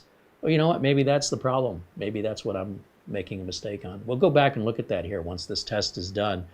I'm looking for something to make some sense, but I was understanding that Dolby Atmos was a spatial sound. That was the category, but maybe they're two different things. All part of the learning process. We'll double check that. I appreciate you bringing that to my attention. I might have made an incorrect assumption. So thank you, Tom Jackson and Paul Howe, and we'll revisit that in a minute.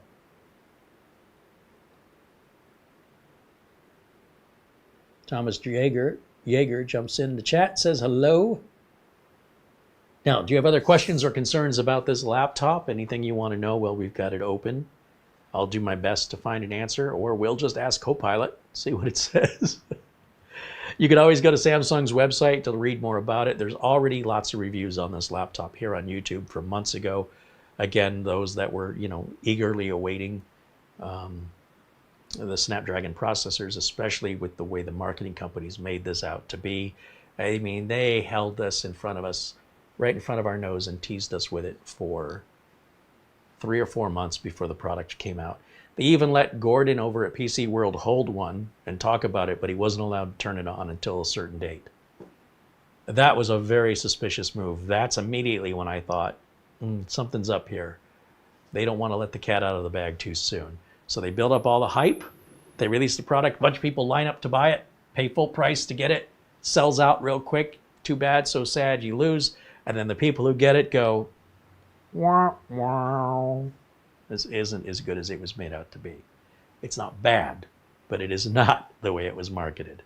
All right, so final numbers on this look like 3825 versus 2844. Now pay attention to those write speeds, because that may be where we see it here in the emulated. We're in emulated mode now, 64. Let's try the ARM version of the software. So back over to downloads. And right there, we'll run the ARM version. And let's just take a look if we see any different numbers here significantly. And that'll give you an idea of some of the, what's the word I want, like burden or stress or resource requirement that the emulation is consuming in the background away from your processing power of your on-screen task. Like the read speed looks pretty much the same. I would expect the write speed to get up closer to the read speed without the emulation running. But I could be wrong, and that's why we do these tests. With that being said, let me just look over here at the chat again. Does it have a backlit keyboard? Is the keyboard backlit? I think the way modern day laptop keyboards backlight is usually pretty intelligent to the room lighting you're in. So if we turned all the studio lights out, then we could tell.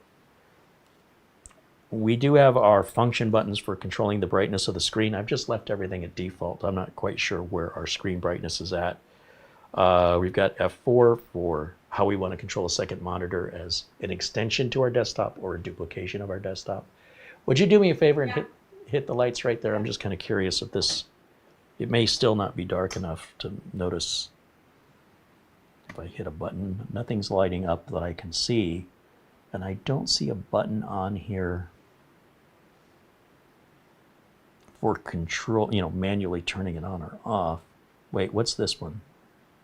This says function F9. Oh, that's for turning the screen off. It usually looks like a little sun. There's usually a way to control it, or it may be just automated. So let's go ahead and bring the lights back up, and I'm just gonna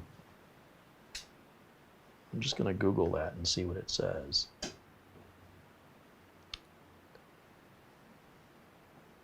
Copilot. I don't have Copilot on the streaming box here.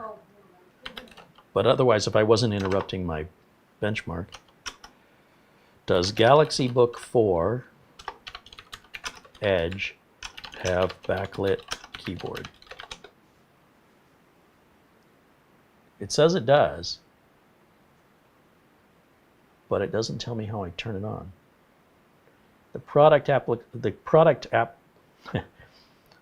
specifications clearly state the backlit keyboard feature is true. I'm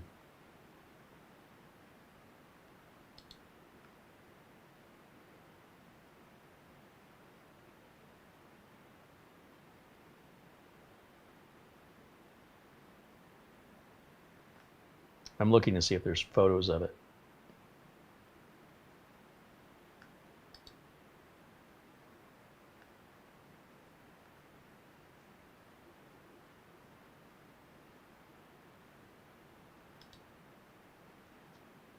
No, I mean, it looks like on going back to our Crystal disk mark, it didn't seem like an ARM version of the software was necessary.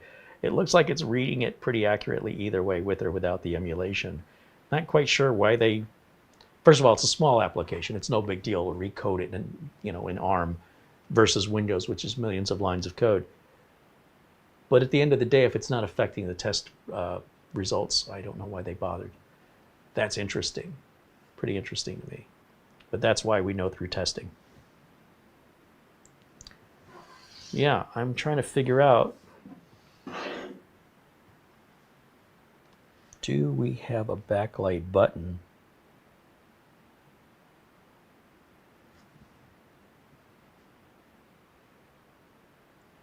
Function gear, what does that do? Nothing. Oh, wait, came up. Try function F9. That was turning my monitor off. That was? Yeah.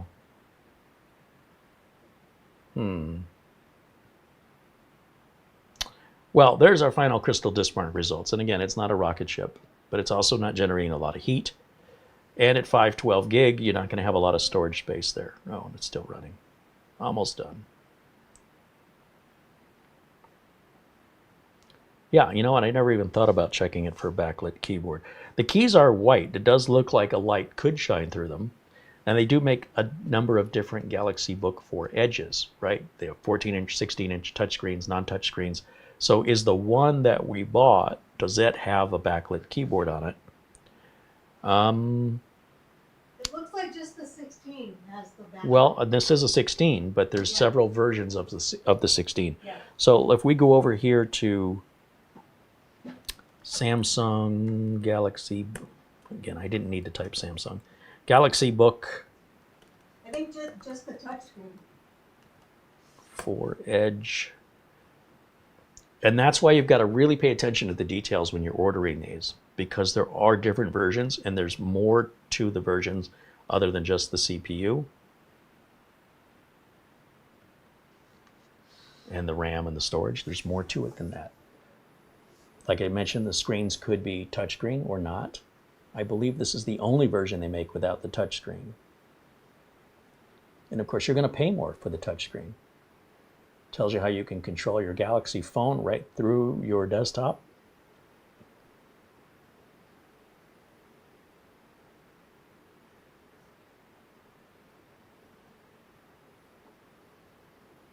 .3K resolution. It says up to 120 hertz refresh rate, but that's on the local screen, not going out through HDMI. 3.4 pounds, only 12.3 millimeters thin on the 16-inch here. A little bit thinner on the 14, a little bit lighter on the 14. Less material. A little bit about the USB ports. MicroSD doesn't even mention the Kensington lock. Interesting.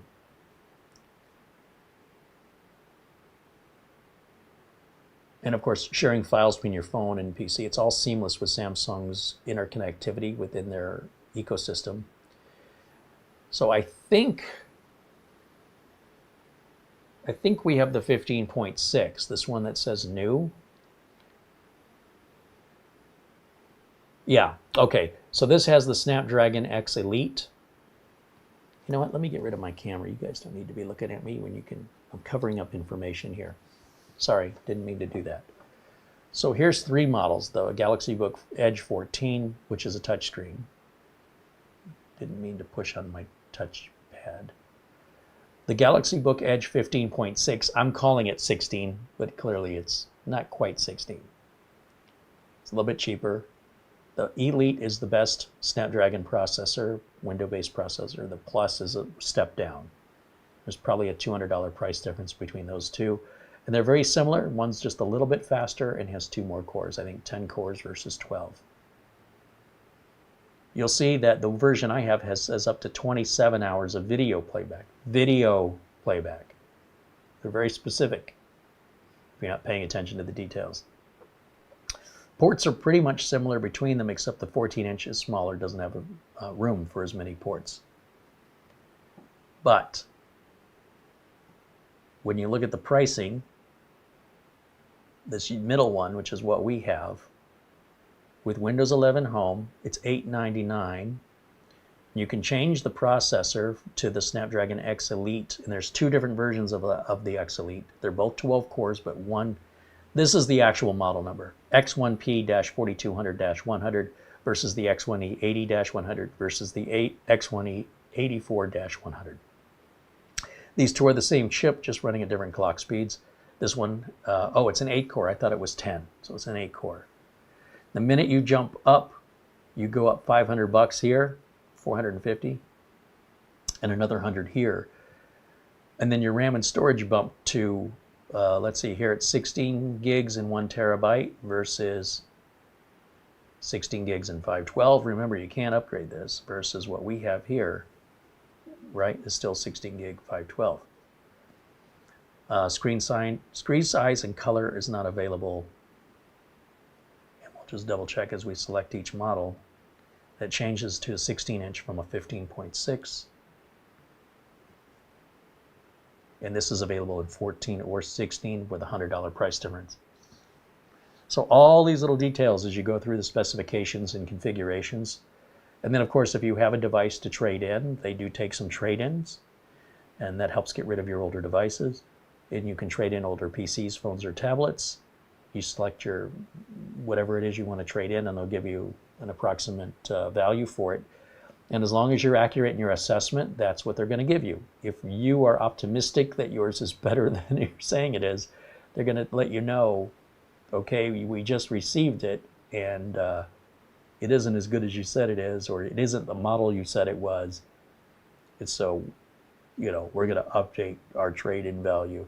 Now, when we traded in our phones, Samsung, you know, asked us for what condition they were in. And we take really good care of the stuff. And they said, here's what it's worth. And then I think they sent us a box, if I'm not mistaken, to mail the phones in, and they said, okay, we got your phones. They're exactly as you described, and your trade-in value is not going to change. You're all good. A little more details here.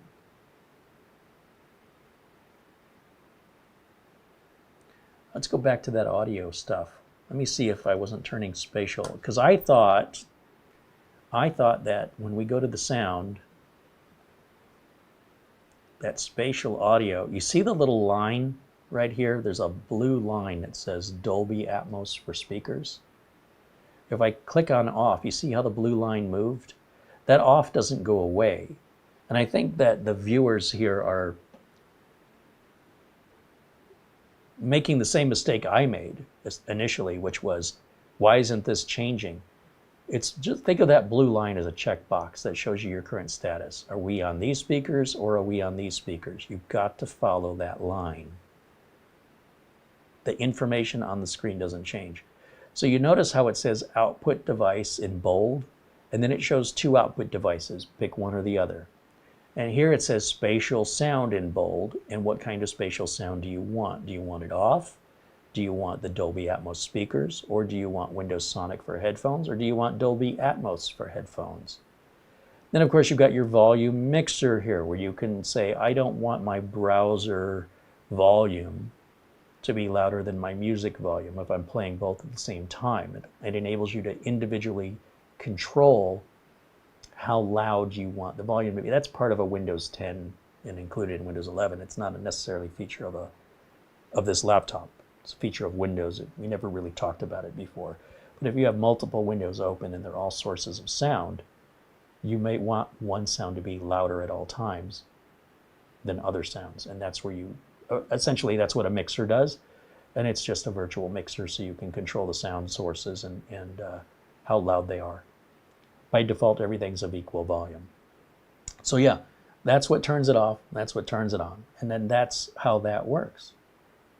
It also mentions, if you want to control your sound without opening this up, you can hit the Windows key, Control key, and V key. So what you do, in order to function, you'd hold down Control, then hold down Windows, and then tap the V with your other hand. Okay, so hold down anything that wants Control, Alt, or Windows. You hold the buttons down with one hand and then tap the letter afterwards and then let it all go. And that's how you can have a keyboard shortcut to that if moving your mouse is too much work. All right, back over to the desktop. And let's go back over to camera 1. Full screen, and over to the chat. We're just at the 2-hour mark here, so I think we will wrap it up for today, but we want to give you guys any opportunity to ask any further questions or any concerns you have regarding this particular model of laptop. We did buy this. It was not sent to us for free. We were able to purchase it through your generosity and your memberships. Everything that we bring into the channel, we spend back onto the channel. And I really had a hard time deciding on this. I mean, this probably sat in my Amazon shopping cart for 2 weeks at $8.99.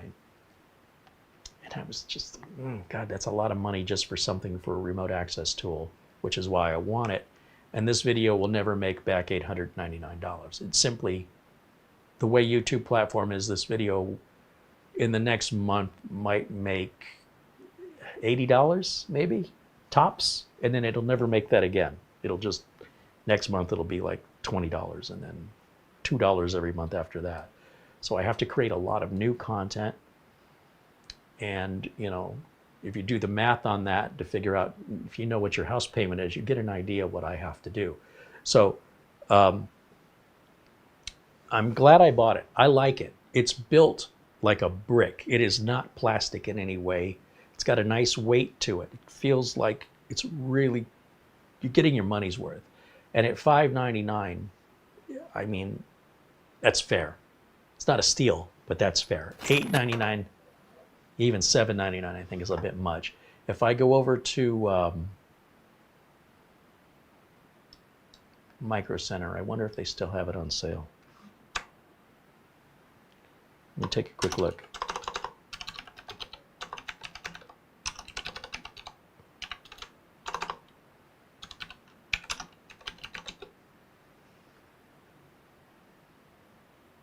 Micro Center, Galaxy Book 4 Edge. Oh, still on sale. Okay, so here's the good news. If you're like, dang, I wish I would have got that, you still can. Now, there's not a Micro Center that I'm aware of in Maricopa County in all of Phoenix. If there's one in Tucson or Flagstaff, I'm not driving for 2 hours south or north to go get a laptop. That's ridiculous to me. But Micro Center ships.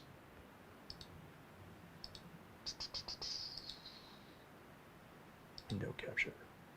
Okay, so here's the website. Hopefully Mara can add this link, if she hasn't already, to our video notes, because I don't know how long this is on sale for. Already there. You've already added it? So $599.99 for exactly what, this is exactly what we ordered. This is where we ordered it.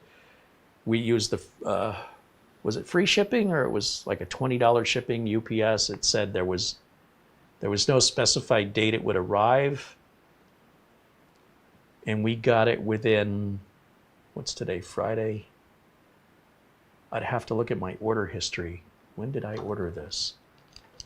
We got it yesterday during the show. During our live show, we got a delivery, and that's what this was. And the order, let me scroll through my, the 7th of December, and we received it 5 days later. And that was just the standard UPS shipping, nothing special, and the sales tax. Do you see a total? I'm looking for the receipt. Micro Center order confirmation. I found it. $599.90. Shipping was $19.85. Tax for Phoenix is $51.60. There's no tax on the shipping. I believe it's just tax on the $599.99. So $599.99 plus shipping, which is $19.85, plus sales tax of $51.60 for being in Phoenix. Total was $671.44 out the door. And that's why you can imagine if I had bought it at Amazon's price, sales tax would be more. Shipping would have been free though, so that would have countered. But if it's the same laptop, why?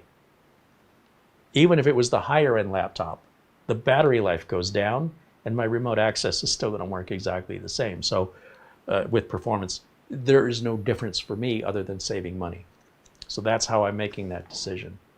And they do, Samsung will sometimes say, well, if you buy this, you can also get a tablet, and you can get a phone, and they'll combine them into a package. But that's exactly what we ordered right there. And Mara says the link is in the video notes. This, okay, yeah, that's it. I don't see anything about a backlit keyboard on this model, though. I'm not so sure it has it.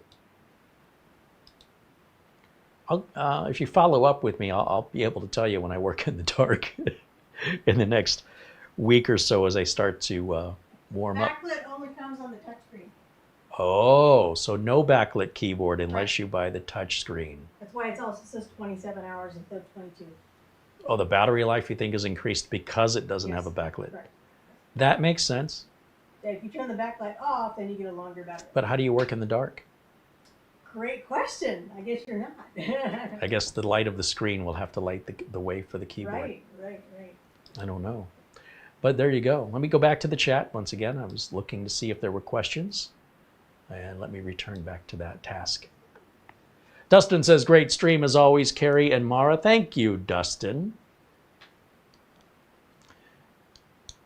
And no, we pressed F9 earlier. 55 staying due does F9. F9's turning the screen off. You'd want to do that. For example, I've got an HDMI cable hooked up, right? So let's say I'm in a hotel. I'm plugged into the hotel TV. And I want to watch a movie. So I bring up my Amazon Prime or my Netflix or whatever. I don't want the movie playing on my screen and on the television. So by hitting the F9 button, that shuts the screen down and keeps my HDMI up. I'm pretty sure that's what that does. Let me just verify right now. If we bring up camera 2, okay, and I'm going to, I guess you're going to need to see both, aren't you? Let's put camera 1 in the corner.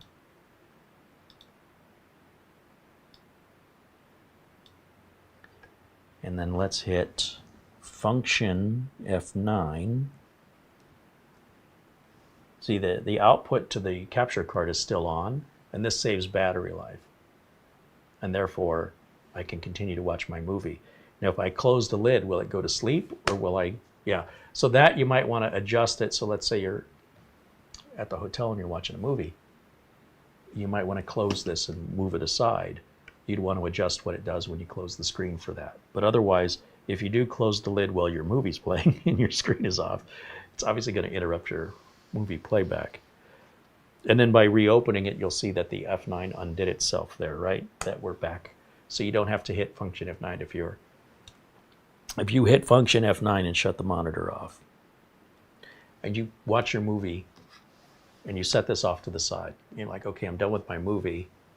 Rather than hit function F9, you might just choose to close the lid and reopen it again, and that'll bring back your main screen as an alternate way. So there's a pro and a con to having it perform either function, and it's up to the individual to decide how you want that best executed.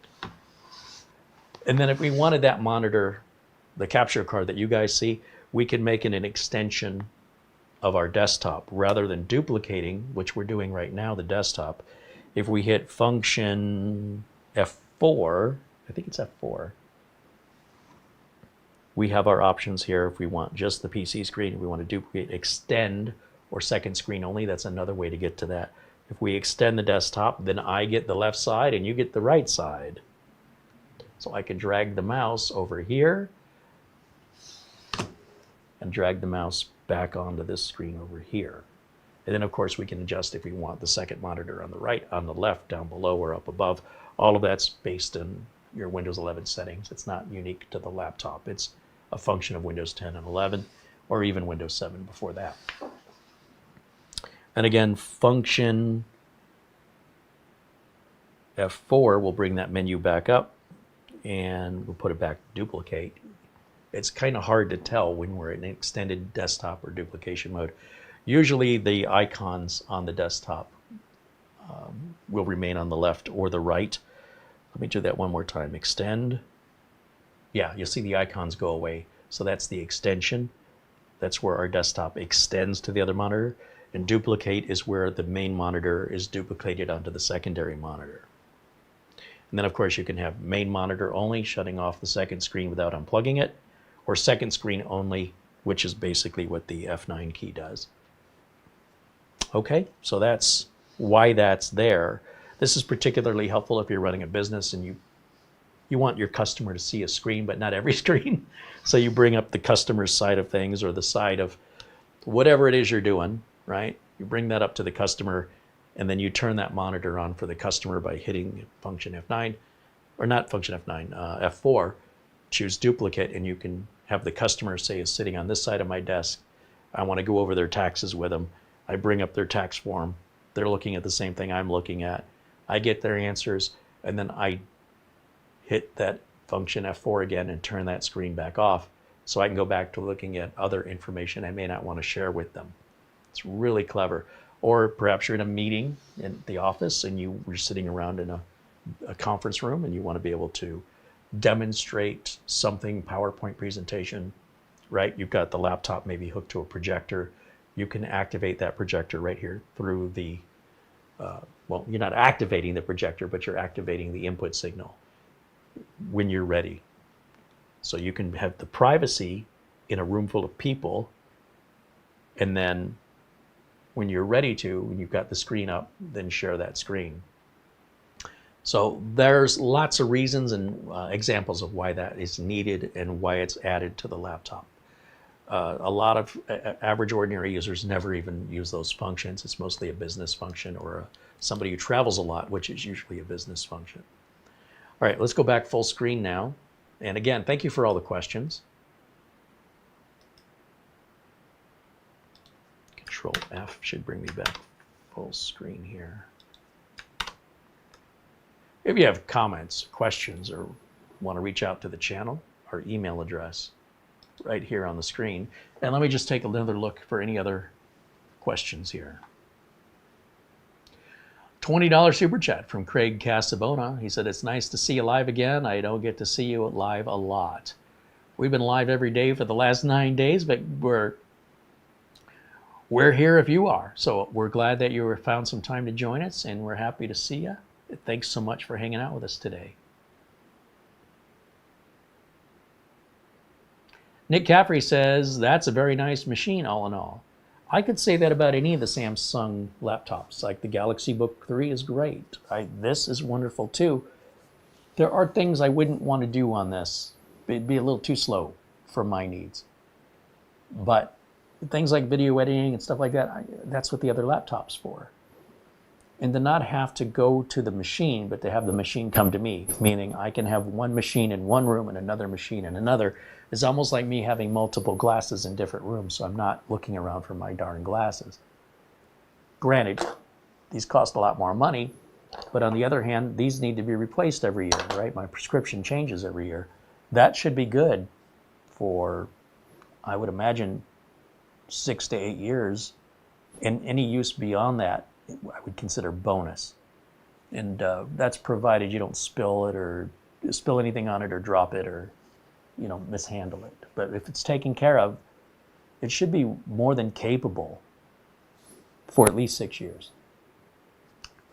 Or I should say up to 6 years. And in anything beyond that, then that would just be bonus, but I wouldn't expect it.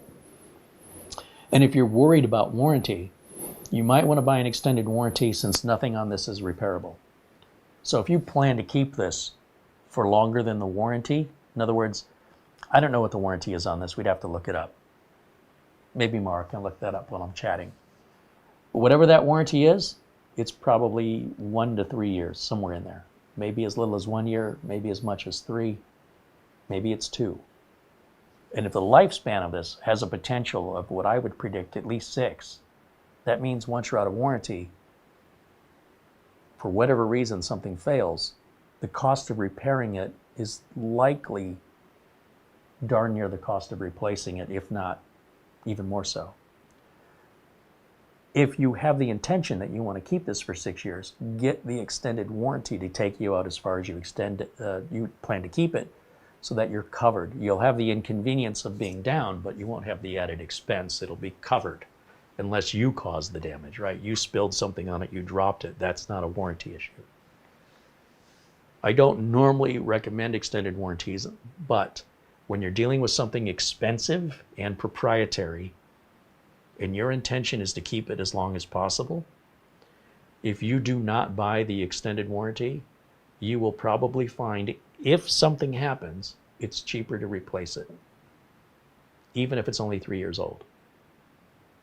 Sometimes they can't get parts. Sometimes the repair doesn't even happen correctly, and you have to keep bringing it back over and over again on top of what you paid and on top of the inconvenience of having to bring it back and be without it. Warranty through Micro Center is 1 year limited parts and labor. But what about Samsung? Oh, check that right now. Okay. And Samsung does offer an extended warranty there on the website. When you order it from Samsung, they certainly love to sell those extended warranties. And they're not always a bad idea. Some people are very handy and can fix things themselves. And while it's pretty easy to get into the back of this laptop, you're just going to pop these rubber feet off. There's 4 screws, the back comes off. Everything's soldered down. Everything but the battery. So you can do the battery yourself, but that's pretty much it. Even if you have the soldering skill and diagnostic skill, good luck getting the parts. You probably just replace the whole board. And at that point, you might as well buy a whole new machine. So that's why we go around in these big circles. Cheaper the laptop, the less likely it makes any sense to have an extended warranty. The more you spend on it, and the longer you intend to keep it, if this is not like you're somebody that buys a new laptop every 2 years, don't worry about it. So something for you to consider. Extended warranties are not all automatically bad. Hey, there's Mitch Morrison joining us. He's got a dad joke of the day. What did the grass say to the lawnmower? Hey, just take a little off the top. Put up bum. And there he is. Oh, it's so painful.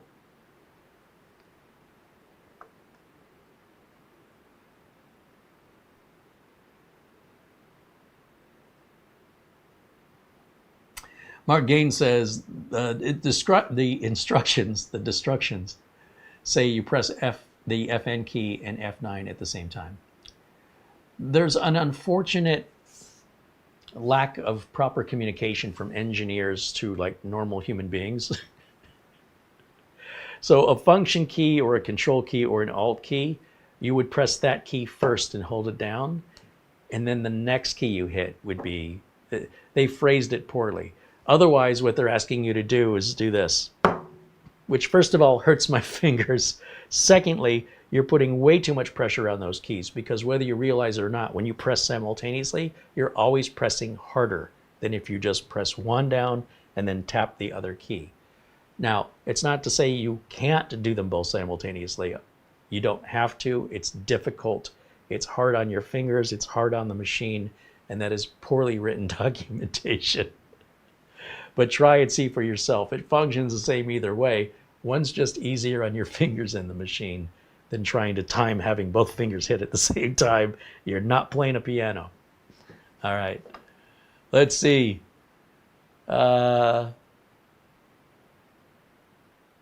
They mean simultaneous, but they don't mean at the same time. It's very poor phrasing.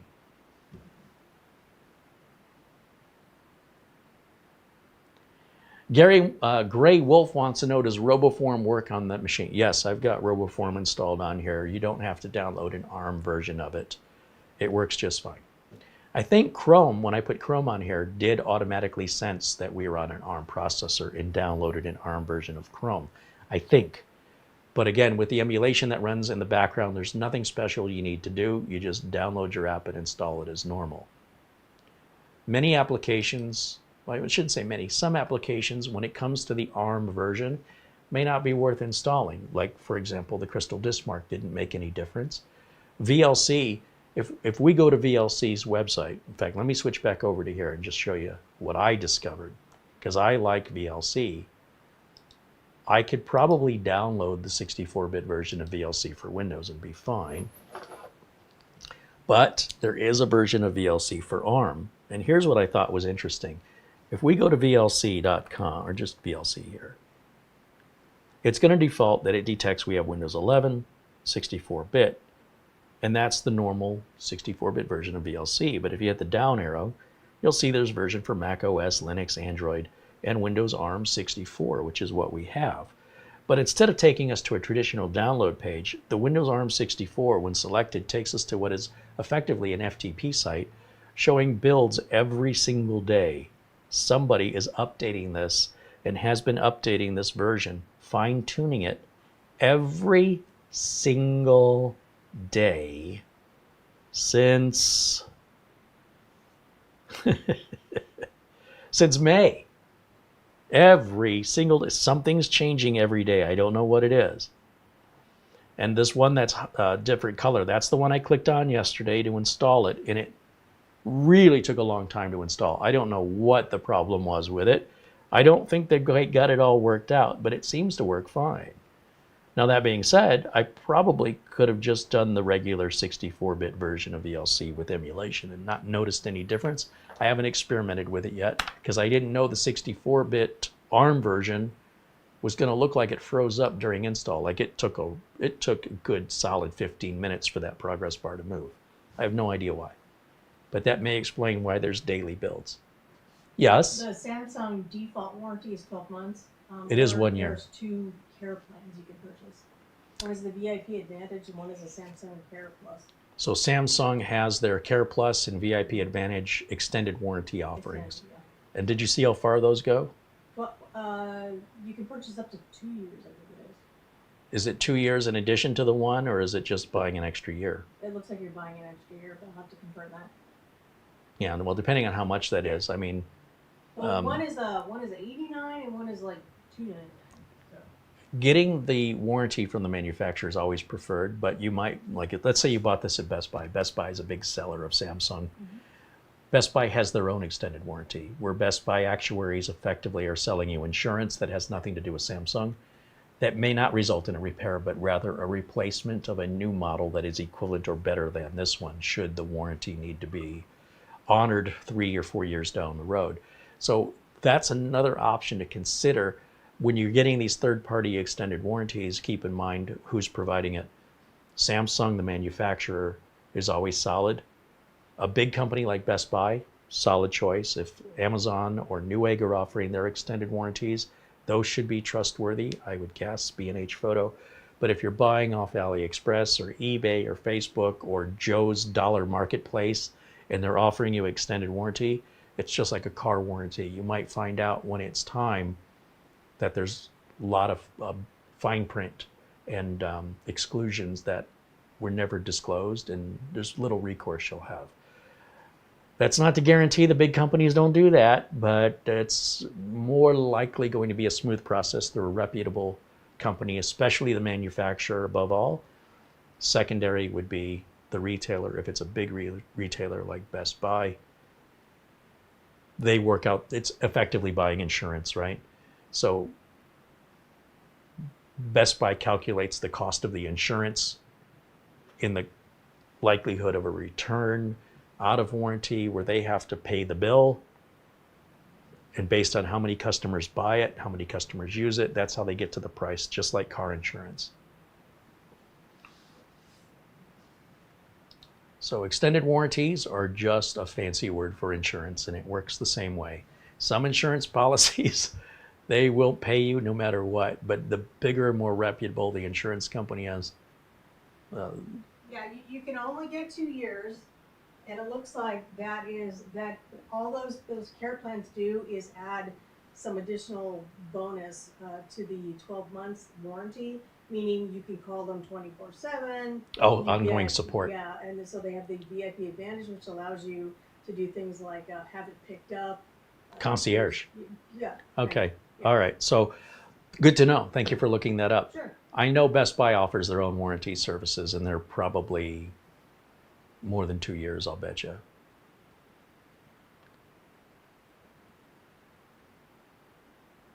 Or if you, so if it's at $599, right? Forget the shipping and the sales tax.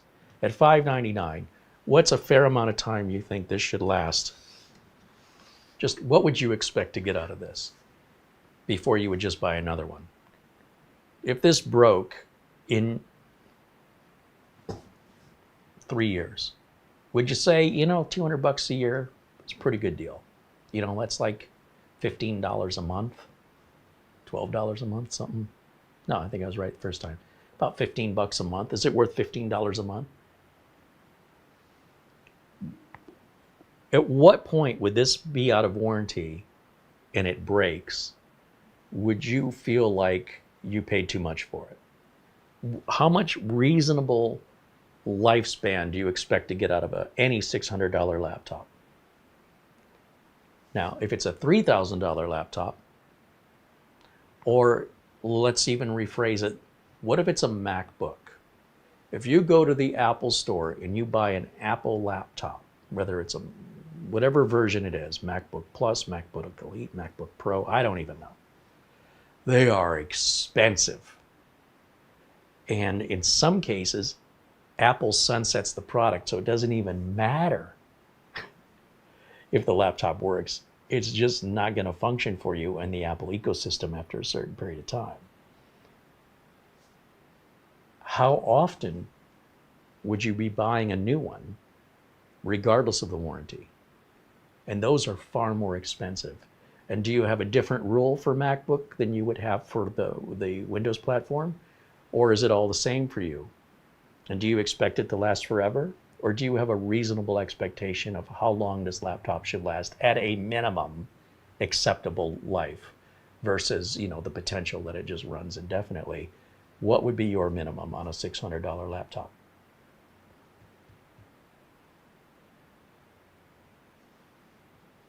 I'm just curious. And Doman 2000 said, well, that depends on how it breaks. Well, let's say a hinge breaks.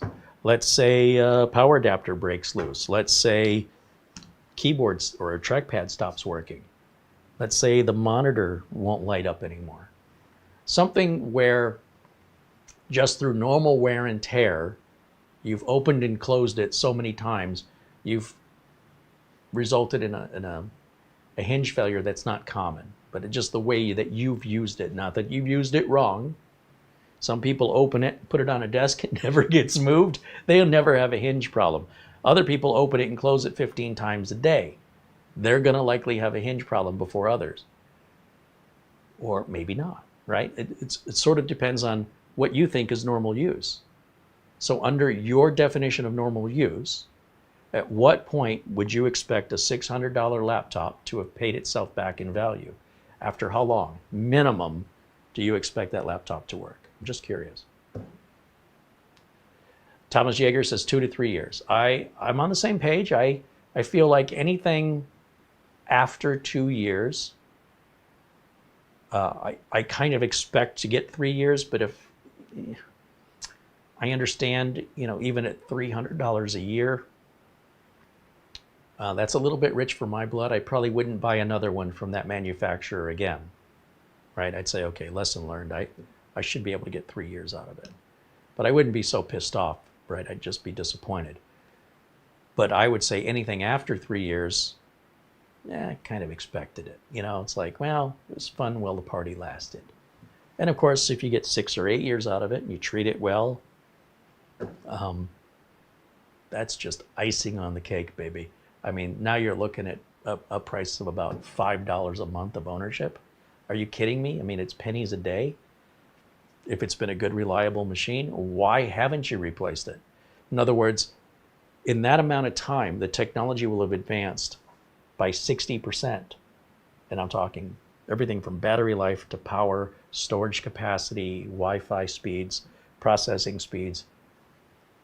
If this laptop is just so basic and it's meeting your needs, wouldn't the more advanced version of it after 3 or 4 years sound really appealing to you? Like, imagine having this great reliability and this great system, only having it better, more storage, more of everything, faster. Why wouldn't you? And then just pass this one down to somebody that could benefit from it, put it into the hands of the kids, for remote learning, keep it as a spare in case something happens, just to have that backup machine that you can rely on if anything should happen, and not think that it's killing you financially in the way that Apple's ecosystem constantly has their customers coming back and dropping 3 times more money on a regular basis, and that's normal. So we have different expectations depending on how much money we spend. And at $600, I have to tell you, I am nowhere near as critical as I am with a $3,000 laptop in my expectations and demands. If I go to McDonald's and pay $15 for a meal, or I go to a steakhouse and pay $50 for a meal, I'm going to be less forgiving to mistakes on my order at the steakhouse than I am at McDonald's because of how much I'm spending. So the question is, are you one of the people that spends $15 but has $50 steakhouse expectations? Or are you more reasonable and understand that I'm going to be more demanding and more intolerant the more I pay? There's no right or wrong. I'm just kind of gauging a consensus of this worldwide audience we have, because we have so many people from so many different cultures and countries that our value systems might be very different. Or maybe they're the same. I mean, the only way I know is by asking. I'm just curious. I don't think I've ever had a laptop break. Never. My Sony Vaio still works to this day. Last I turned it on. My 3 Dells all work to this day, no problems. I guess it's 2 Dells. Yeah, 2 Dells and a Galaxy Book 3. And the Dells mostly don't get turned on anymore. I was using the most recent Dell, that white one, as my remote access machine. And I was replacing the battery because I'm only getting like 3.5 hours out of it. I'm still only getting 3.5 hours. I need twice that. I need at least 2 more hours anyway. And that's all I can do, replace the battery. That 11th gen processor with that integrated 3070 RTX graphics card, it's just drawing too much power. If I wanted to play AAA titles on it, that's what that laptop's, could be used for. This one's not for that. So it's important we use the right tools for the right job. A screwdriver is not a chisel, nor is it a knife, but it doesn't stop people from using them that way. I'm just saying. All right.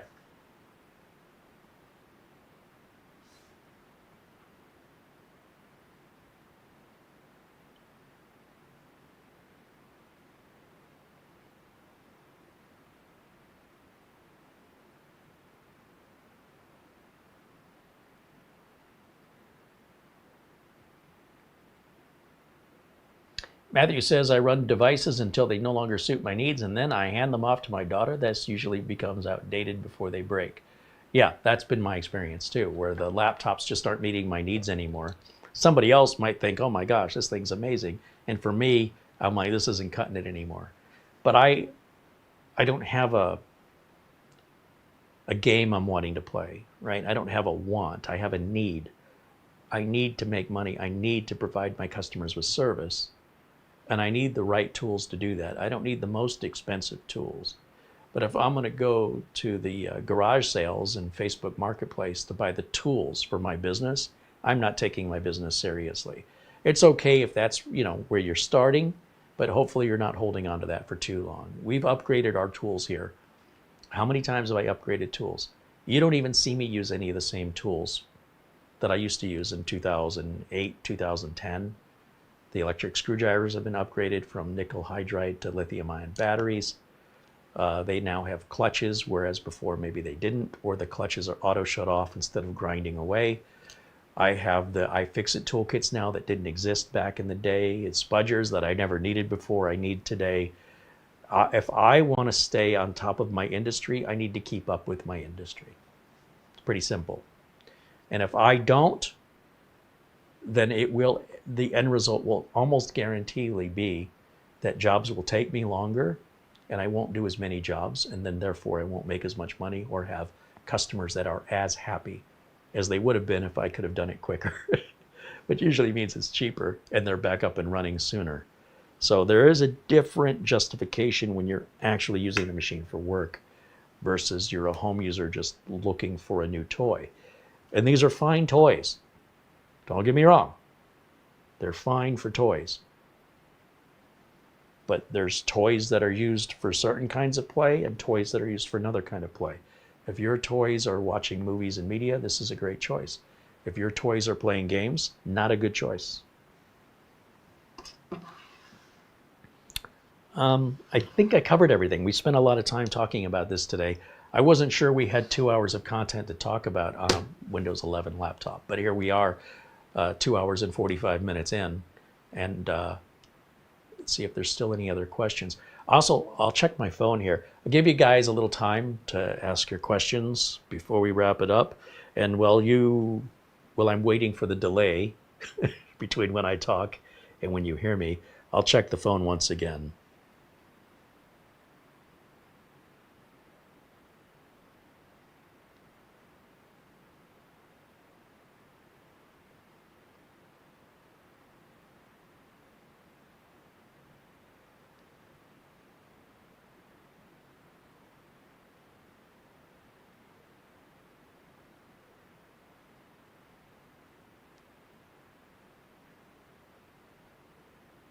So again, thank you to Mark Gaines for his PayPal contribution earlier before the show started. Our friend Luke Greenia for your PayPal contribution. Our friend Paul Gray with all of those super chats today. Very generous down there in Australia. And boy, I'll tell you what. I wasn't getting updates on my phone. Emails, and I turned the Wi-Fi off, and then all these emails populated. So I'm going to turn my Wi-Fi off on my phone just to see if my emails, if there's anything I'm not seeing. How do I know if I'm not seeing it? It was the weirdest thing. It just happened the other day. It was connected and the internet was working, but as soon as I turned Wi-Fi off, all of a sudden all these emails came in. It's very strange. I want to thank everybody for your Super Chat memberships, your Super Chat contributions and your memberships. And I'm going to shout everybody out here during today's live show. We had quite a few today, more than normal. So, yay, happy Friday. Those Super Chats, after YouTube takes their 30%, will pay for 10% of this lap, a little bit more. Yeah, somewhere around 13% of this laptop will be paid for with your Super Chats just by today's video. That's unusual, and I appreciate it very much. So starting again with Paul Gray, we have multiple Super Chats from him today. Thank you so, so much. Alan Lindos, Mark Gaines, not only with the PayPal, but also the Super Chat and his membership. Like, wow, I think all these guys actually have memberships too. Matthew Burden renewed his membership. Your Sim CFI with contribution, Nick Caffrey, NCG, and Tom Jackson.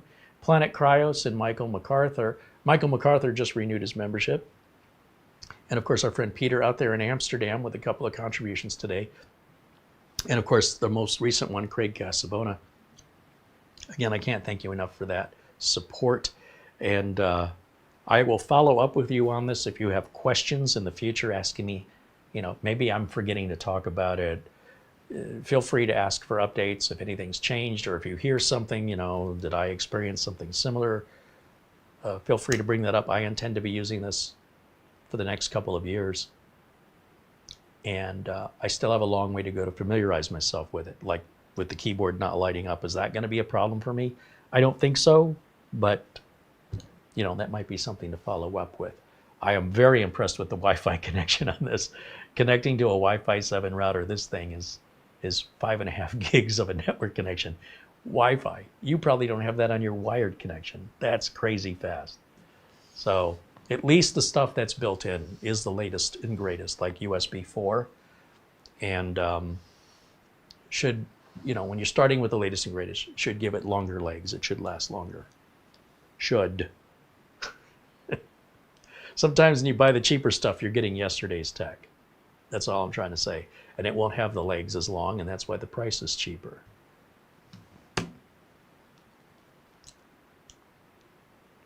What security, this is John Williams, what security is the laptop using? Is it secured by Knox or Windows Defender? So Knox is typically used on Android, right? And we're on Windows here. And I think when you boot it up, it says something about Knox. Let me just type in Knox. So there is no Knox app. There's no Windows, there's no Samsung Update app like you would have on an Android. Everything's being controlled through Microsoft. We have the Microsoft Security Center installed no differently than any other Windows 11. I think there is something on the splash screen, on the boot screen, that says something about Knox, but I don't see anything about Knox in the BIOS. We did look at the BIOS earlier if you missed that, and I don't see any other reference to Knox. But maybe I never even saw it. Maybe I'm confusing it with the Samsung tablet or phone. Let's just check one more time. Samsung Galaxy Security, secured by Knox. I don't know what that means on the Windows platform because I don't see where Knox is involved. So that's something I'll have to look into, or we can ask Copilot what that means. I know what it means on an Android, but I don't know what that means on a Windows based. And you see the username, I put Snapdragon. I'm so clever. I wonder if I could ask Copilot right now.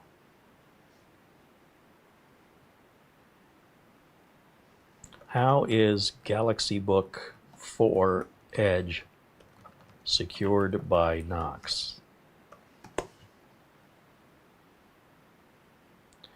The Galaxy Book 4 Edge is secured by Samsung Knox, a multi-layered defense-grade security platform, and here are some key features. Hardware-backed trust. Knox uses secure hardware to ensure that critical information is protected from vulnerabilities. Well, if that's all happening on the circuit board, that's why I'm not seeing it. Real-time threat detection. It continues to monitor for threats and responds to them in real time. Again, I don't know how it's going to do that without a piece of software. Secure boot enables that the device boots only using trusted software. Now, why that's Knox compared to secure boot on anything else? I mean, maybe Knox is a combination of different security tools that Knox incorporates, but are available to all of us. I don't know. A BIOS auto recovery, which automatically recovers the BIOS in case of corruption, apparently is also a part of the Knox system. Again, there'd be no software for that. It would be embedded into the programming of the chips. SMM, which is System Management Mode Protection, protects against exploitation of the system management mode.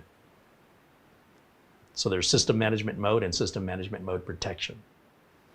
Whatever that means. Tamper alert is finally the last things here that says detects and alerts of any unauthorized attempts to access the device are made, which again sounds more like login credentials. And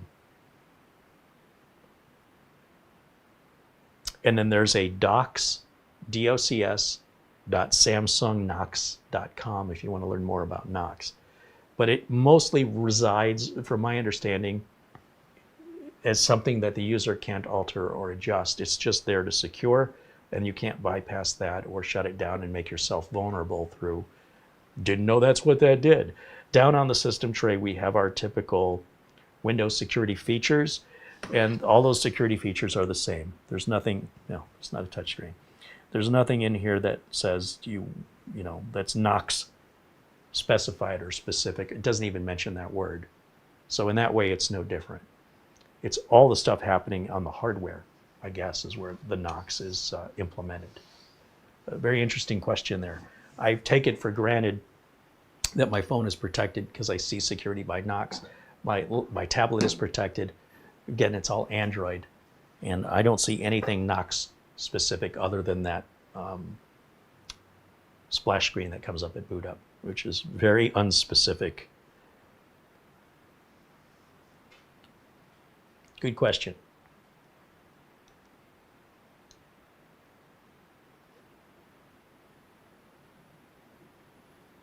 John Williams says, thank you very much. Well, thank you for the question. Zvi wants to know, when we were back at the sound, there's a more options setting in the sound. The more options should be exactly the same on any Windows 10 or Windows 11 computer. Nothing specific to this machine, but if you'd like, we can take a look at it. I don't mind. I'm not in any hurry to go anywhere. Let's pull that up, but you should be able to pull this up right on your same computer if you have Windows 11. And sometimes, in addition to that, you may have audio software specific to the audio cards you have. So let me bring up camera 2, and we're going to go back to sound, and then these gears, and that's our mixer.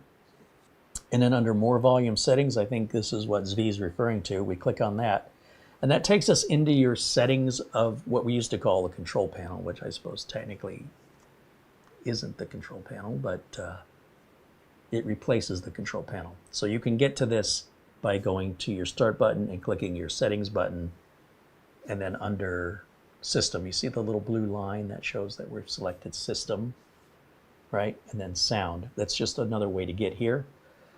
And you should be able to pull all the same things up on your device, desktop or laptop, running Windows 11. That's all that is.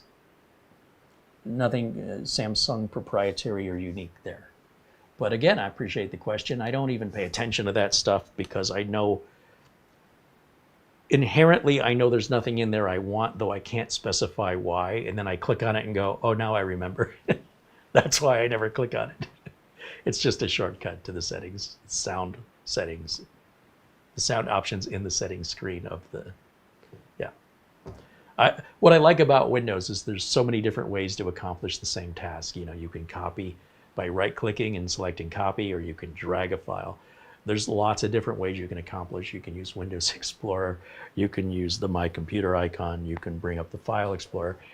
You could go to a command prompt and do it the old school way, X copy and copy. Anyway, I really enjoy the freedom to choose which preference I have for accomplishing my task, and more importantly, explaining the reasons why to viewers and to end users. I have no idea there's more than one way to do something.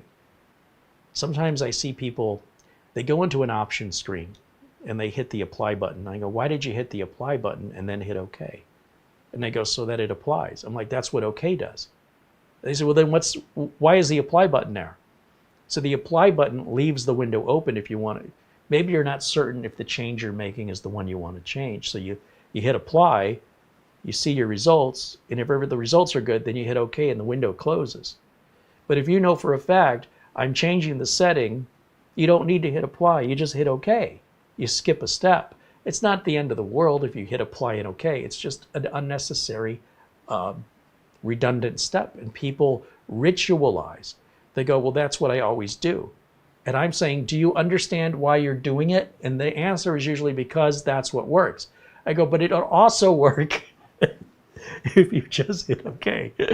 But look, if that's what keeps them happy, I don't mind. But I love to teach people the reasoning, the critical thinking behind why we're clicking OK or apply. There's sometimes exceptions. Some programmers are terrible programmers and a terrible implementation. Some settings may not have an apply because the setting may be on or off, right? And if it's on or off, you may notice there's only an OK button. If the option is A or option B, it often won't have an apply button. It's just OK. Not always, but in the instances where you don't see apply, that's typically why. And when you've got multiple options, then there's usually an apply and an OK. Now, does it matter at the end of the day that you're clicking an additional button for no apparent reason? No, it doesn't matter. But I want to let you know you don't have to do that. It's like when I'm watching somebody double click their desktop icon. Not their desktop icons, their system tray icons. They're double clicking them and they're causing them to open twice. And I'm like, okay, it's not hurting anything. They don't know the difference between the desktop icons and the system icons, and it works for them, and they just know one way. But if they want to learn and if they want to understand, I can explain it so they can understand it. Other technical people, the common issue I hear from people is they don't speak English. I don't know what language that is, but it's not English. And I say, okay, well, let me explain it to you this way. And then people go, well, why hasn't anybody explained it like, I don't know. I don't know. It's just the way I wish somebody would have explained it to me, because I had a hard time understanding if that's a firewall and that's antivirus. Aren't they the same thing? No. Why not? And then you get into this technical exposition. And it's like, hold on, you lost me after your third word. My eyes have glazed over. But you go, well, think of a firewall as your burglar alarm to your house, and think of antivirus as pest control, right? So the burglar alarm has nothing to do with the cockroaches and the ants, and the pest control has nothing to do with protecting you and your family from a break-in robbery. And people look at me like I just spoke genius to them. Oh my gosh, is that all it is? That's all it is. Well, how come nobody explains it? Like, I don't know, but that's all it is. Now, if you want to get into the technical side because you want to configure a firewall, okay, that's where we have to get in, where those analogies kind of lose, their accuracy. But most people don't want to go that far. They just want to understand what's the general gist of it all. And so if we can break that down into basic digestible English, then we can explain things that people are otherwise intimidated by, that they have no reason to be intimidated. This stuff's too technical for me. It isn't. It's simple. It's all simple. We just have problems with the people who create it being able to speak English to normal people. You must press function and F9 at the same time. No. No. You're working way harder if you're like, okay. Here we go. It worked. I got it off. I'm slamming on those buttons, right? There's no way you can be quick and soft. Just hold down function and then hit F9. It's so much easier. It's the same results without the anxiety and timing. Again, if we're playing a piano, That's different. But so many people overcomplicate the world around them, and sometimes it's not their fault. That's how they were taught. But they never understood why. All right, so that's why we're here. Thank you guys so much for being a part of today's show. Steve Dodd just renewed membership there for now 25 months he's been a member. Thank you, Steve. Thank you for your loyalty, your dedication, and being a part of this amazing community. Thank you all for being a part of the community. Our members especially, our friends Buster, Oystein, Frankie B, Paul Gray. You guys are absolutely super members, and we just can't thank you enough. Of course, our friends at SCD Keys, Roboform, and Acronis, all running specials. Check them out before the end of the year. And if you have any problems or questions with anybody, any of the endorsements, reach out to us. The email address is on the channel as well as was just on the screen. Reach out if necessary. And Mara, of course, for all the work she does in the behind the scenes, working on thumbnails, working on video descriptions, talking to potential companies for product reviews. That is a full-time job, just that. And that frees me up to focus on this stuff. In addition, I had a customer call me earlier today who had a virus pop up on their virus notice pop up, and they were afraid they might have infected the network. They did the right thing. They shut the machine off because it wouldn't let them close it. They hit Control-Alt-Delete, and they started ending tasks. That's more than most end users know how to do. And then they restarted on top of that. Well, they could have just restarted. They could have actually just shut the machine right off. Hold the power button in to shut it down. It was one of those alerts with the speaker going off, and you have a virus, call this number. I made one request to them. I said, you did everything correctly. You're fine. I'll log in after hours and I'll run a full 2-hour scan on it just to be sure. But if it came back up and everything's fine, it's probably fine. Continue on with the rest of your work today. And in the future, if you ever see that, just one additional step I want my customers to do is pull their phone out, get a picture of that screen. So make sure it's in focus, look at the picture you've taken, make sure it's legible, and then go ahead and shut the machine off. Send that picture to me, and then we'll make a video encouraging all of you to call the number and harass those people so we flood the line, making it impossible for other victims to get through until they shut the line down because they're so annoyed with us. That's the only reason why I want the picture of the screen. Also, the screen might specify you've got ransomware versus you've got a virus. And if it was ransomware, then it means it would start infecting that machine and then spread out across the network, including the NAS. The minute they shut it down, it interrupts the encryption, meaning some things may have been encrypted, but if you shut it down fast enough, it would only be a couple of things. If you let it run all day, it's going to encrypt everything connected to the network that's open. So we do have backups for that. It's not a big deal. There's always going to be a little bit of loss unless we're making backups every minute. And that would also mean we'd be backing up encrypted files too. So then we got to go back versions. It gets complicated and hairy. So we do backups disconnected on a regular basis, knowing that controls are lost, but there will be some. And without knowing what that screen said, I don't know if it was telling them there was ransomware or if it was telling them it was a virus, but from what they described, a big red screen and making alarm sounds, that's usually a fake virus notification that in and of itself is the virus, and it's you calling the number. It's not the infection of the screen there or the files they're after. It's you they're looking to infect. By convincing you to call the number on the screen, it's not your computer that has the virus now. It's your brain. They've now infected your brain with viral, toxic information that you believe to be real, and now you're calling them and they're going to ask you for credit card and personal information, and you are just handing the burglars everything without a gun or without a physical threat. They've only infected your mind. I sound like a conspiracy theorist. I'm going to start selling supplements.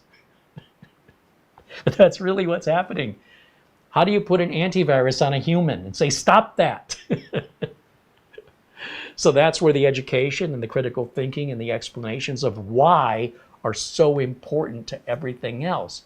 Because it's not only going to make you more comfortable with the tech, it's also going to make you more secure and have peace of mind that you're not just handing your personal information over to a complete stranger who's completely bluffing you.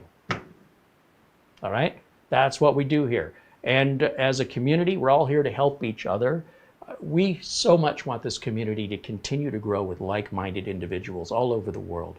We only ask that you're kind. That's all. If you simply contribute your presence in our chat room and say hello, that is all we're asking.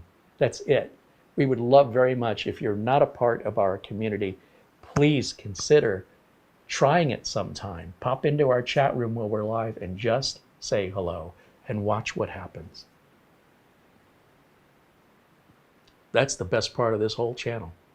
And we hope you'll consider, if you're not already a part of it, becoming a part of it. That's going to wrap it up for me for today. I really have a lot of videos to make, but I also got behind in some work. I don't know if we're live this weekend or not. I want to be, but I also know I've got some projects that I can't do on camera. They take me too long to get anything done. So we'll see how that plays out. But we do have a lot of projects coming up. And I will be live for certain on Monday for members-only videos every Monday at 1 o'clock. 1 o'clock Phoenix time, 12 p.m. Pacific, 3 p.m. Eastern. And if there's a video on the weekend, we'll just have to see how that plays out. I don't know yet. That'll wrap it up for me for today. Thank you all for watching, and we will see you all again very, very soon. Links for everything we've talked about are in the video.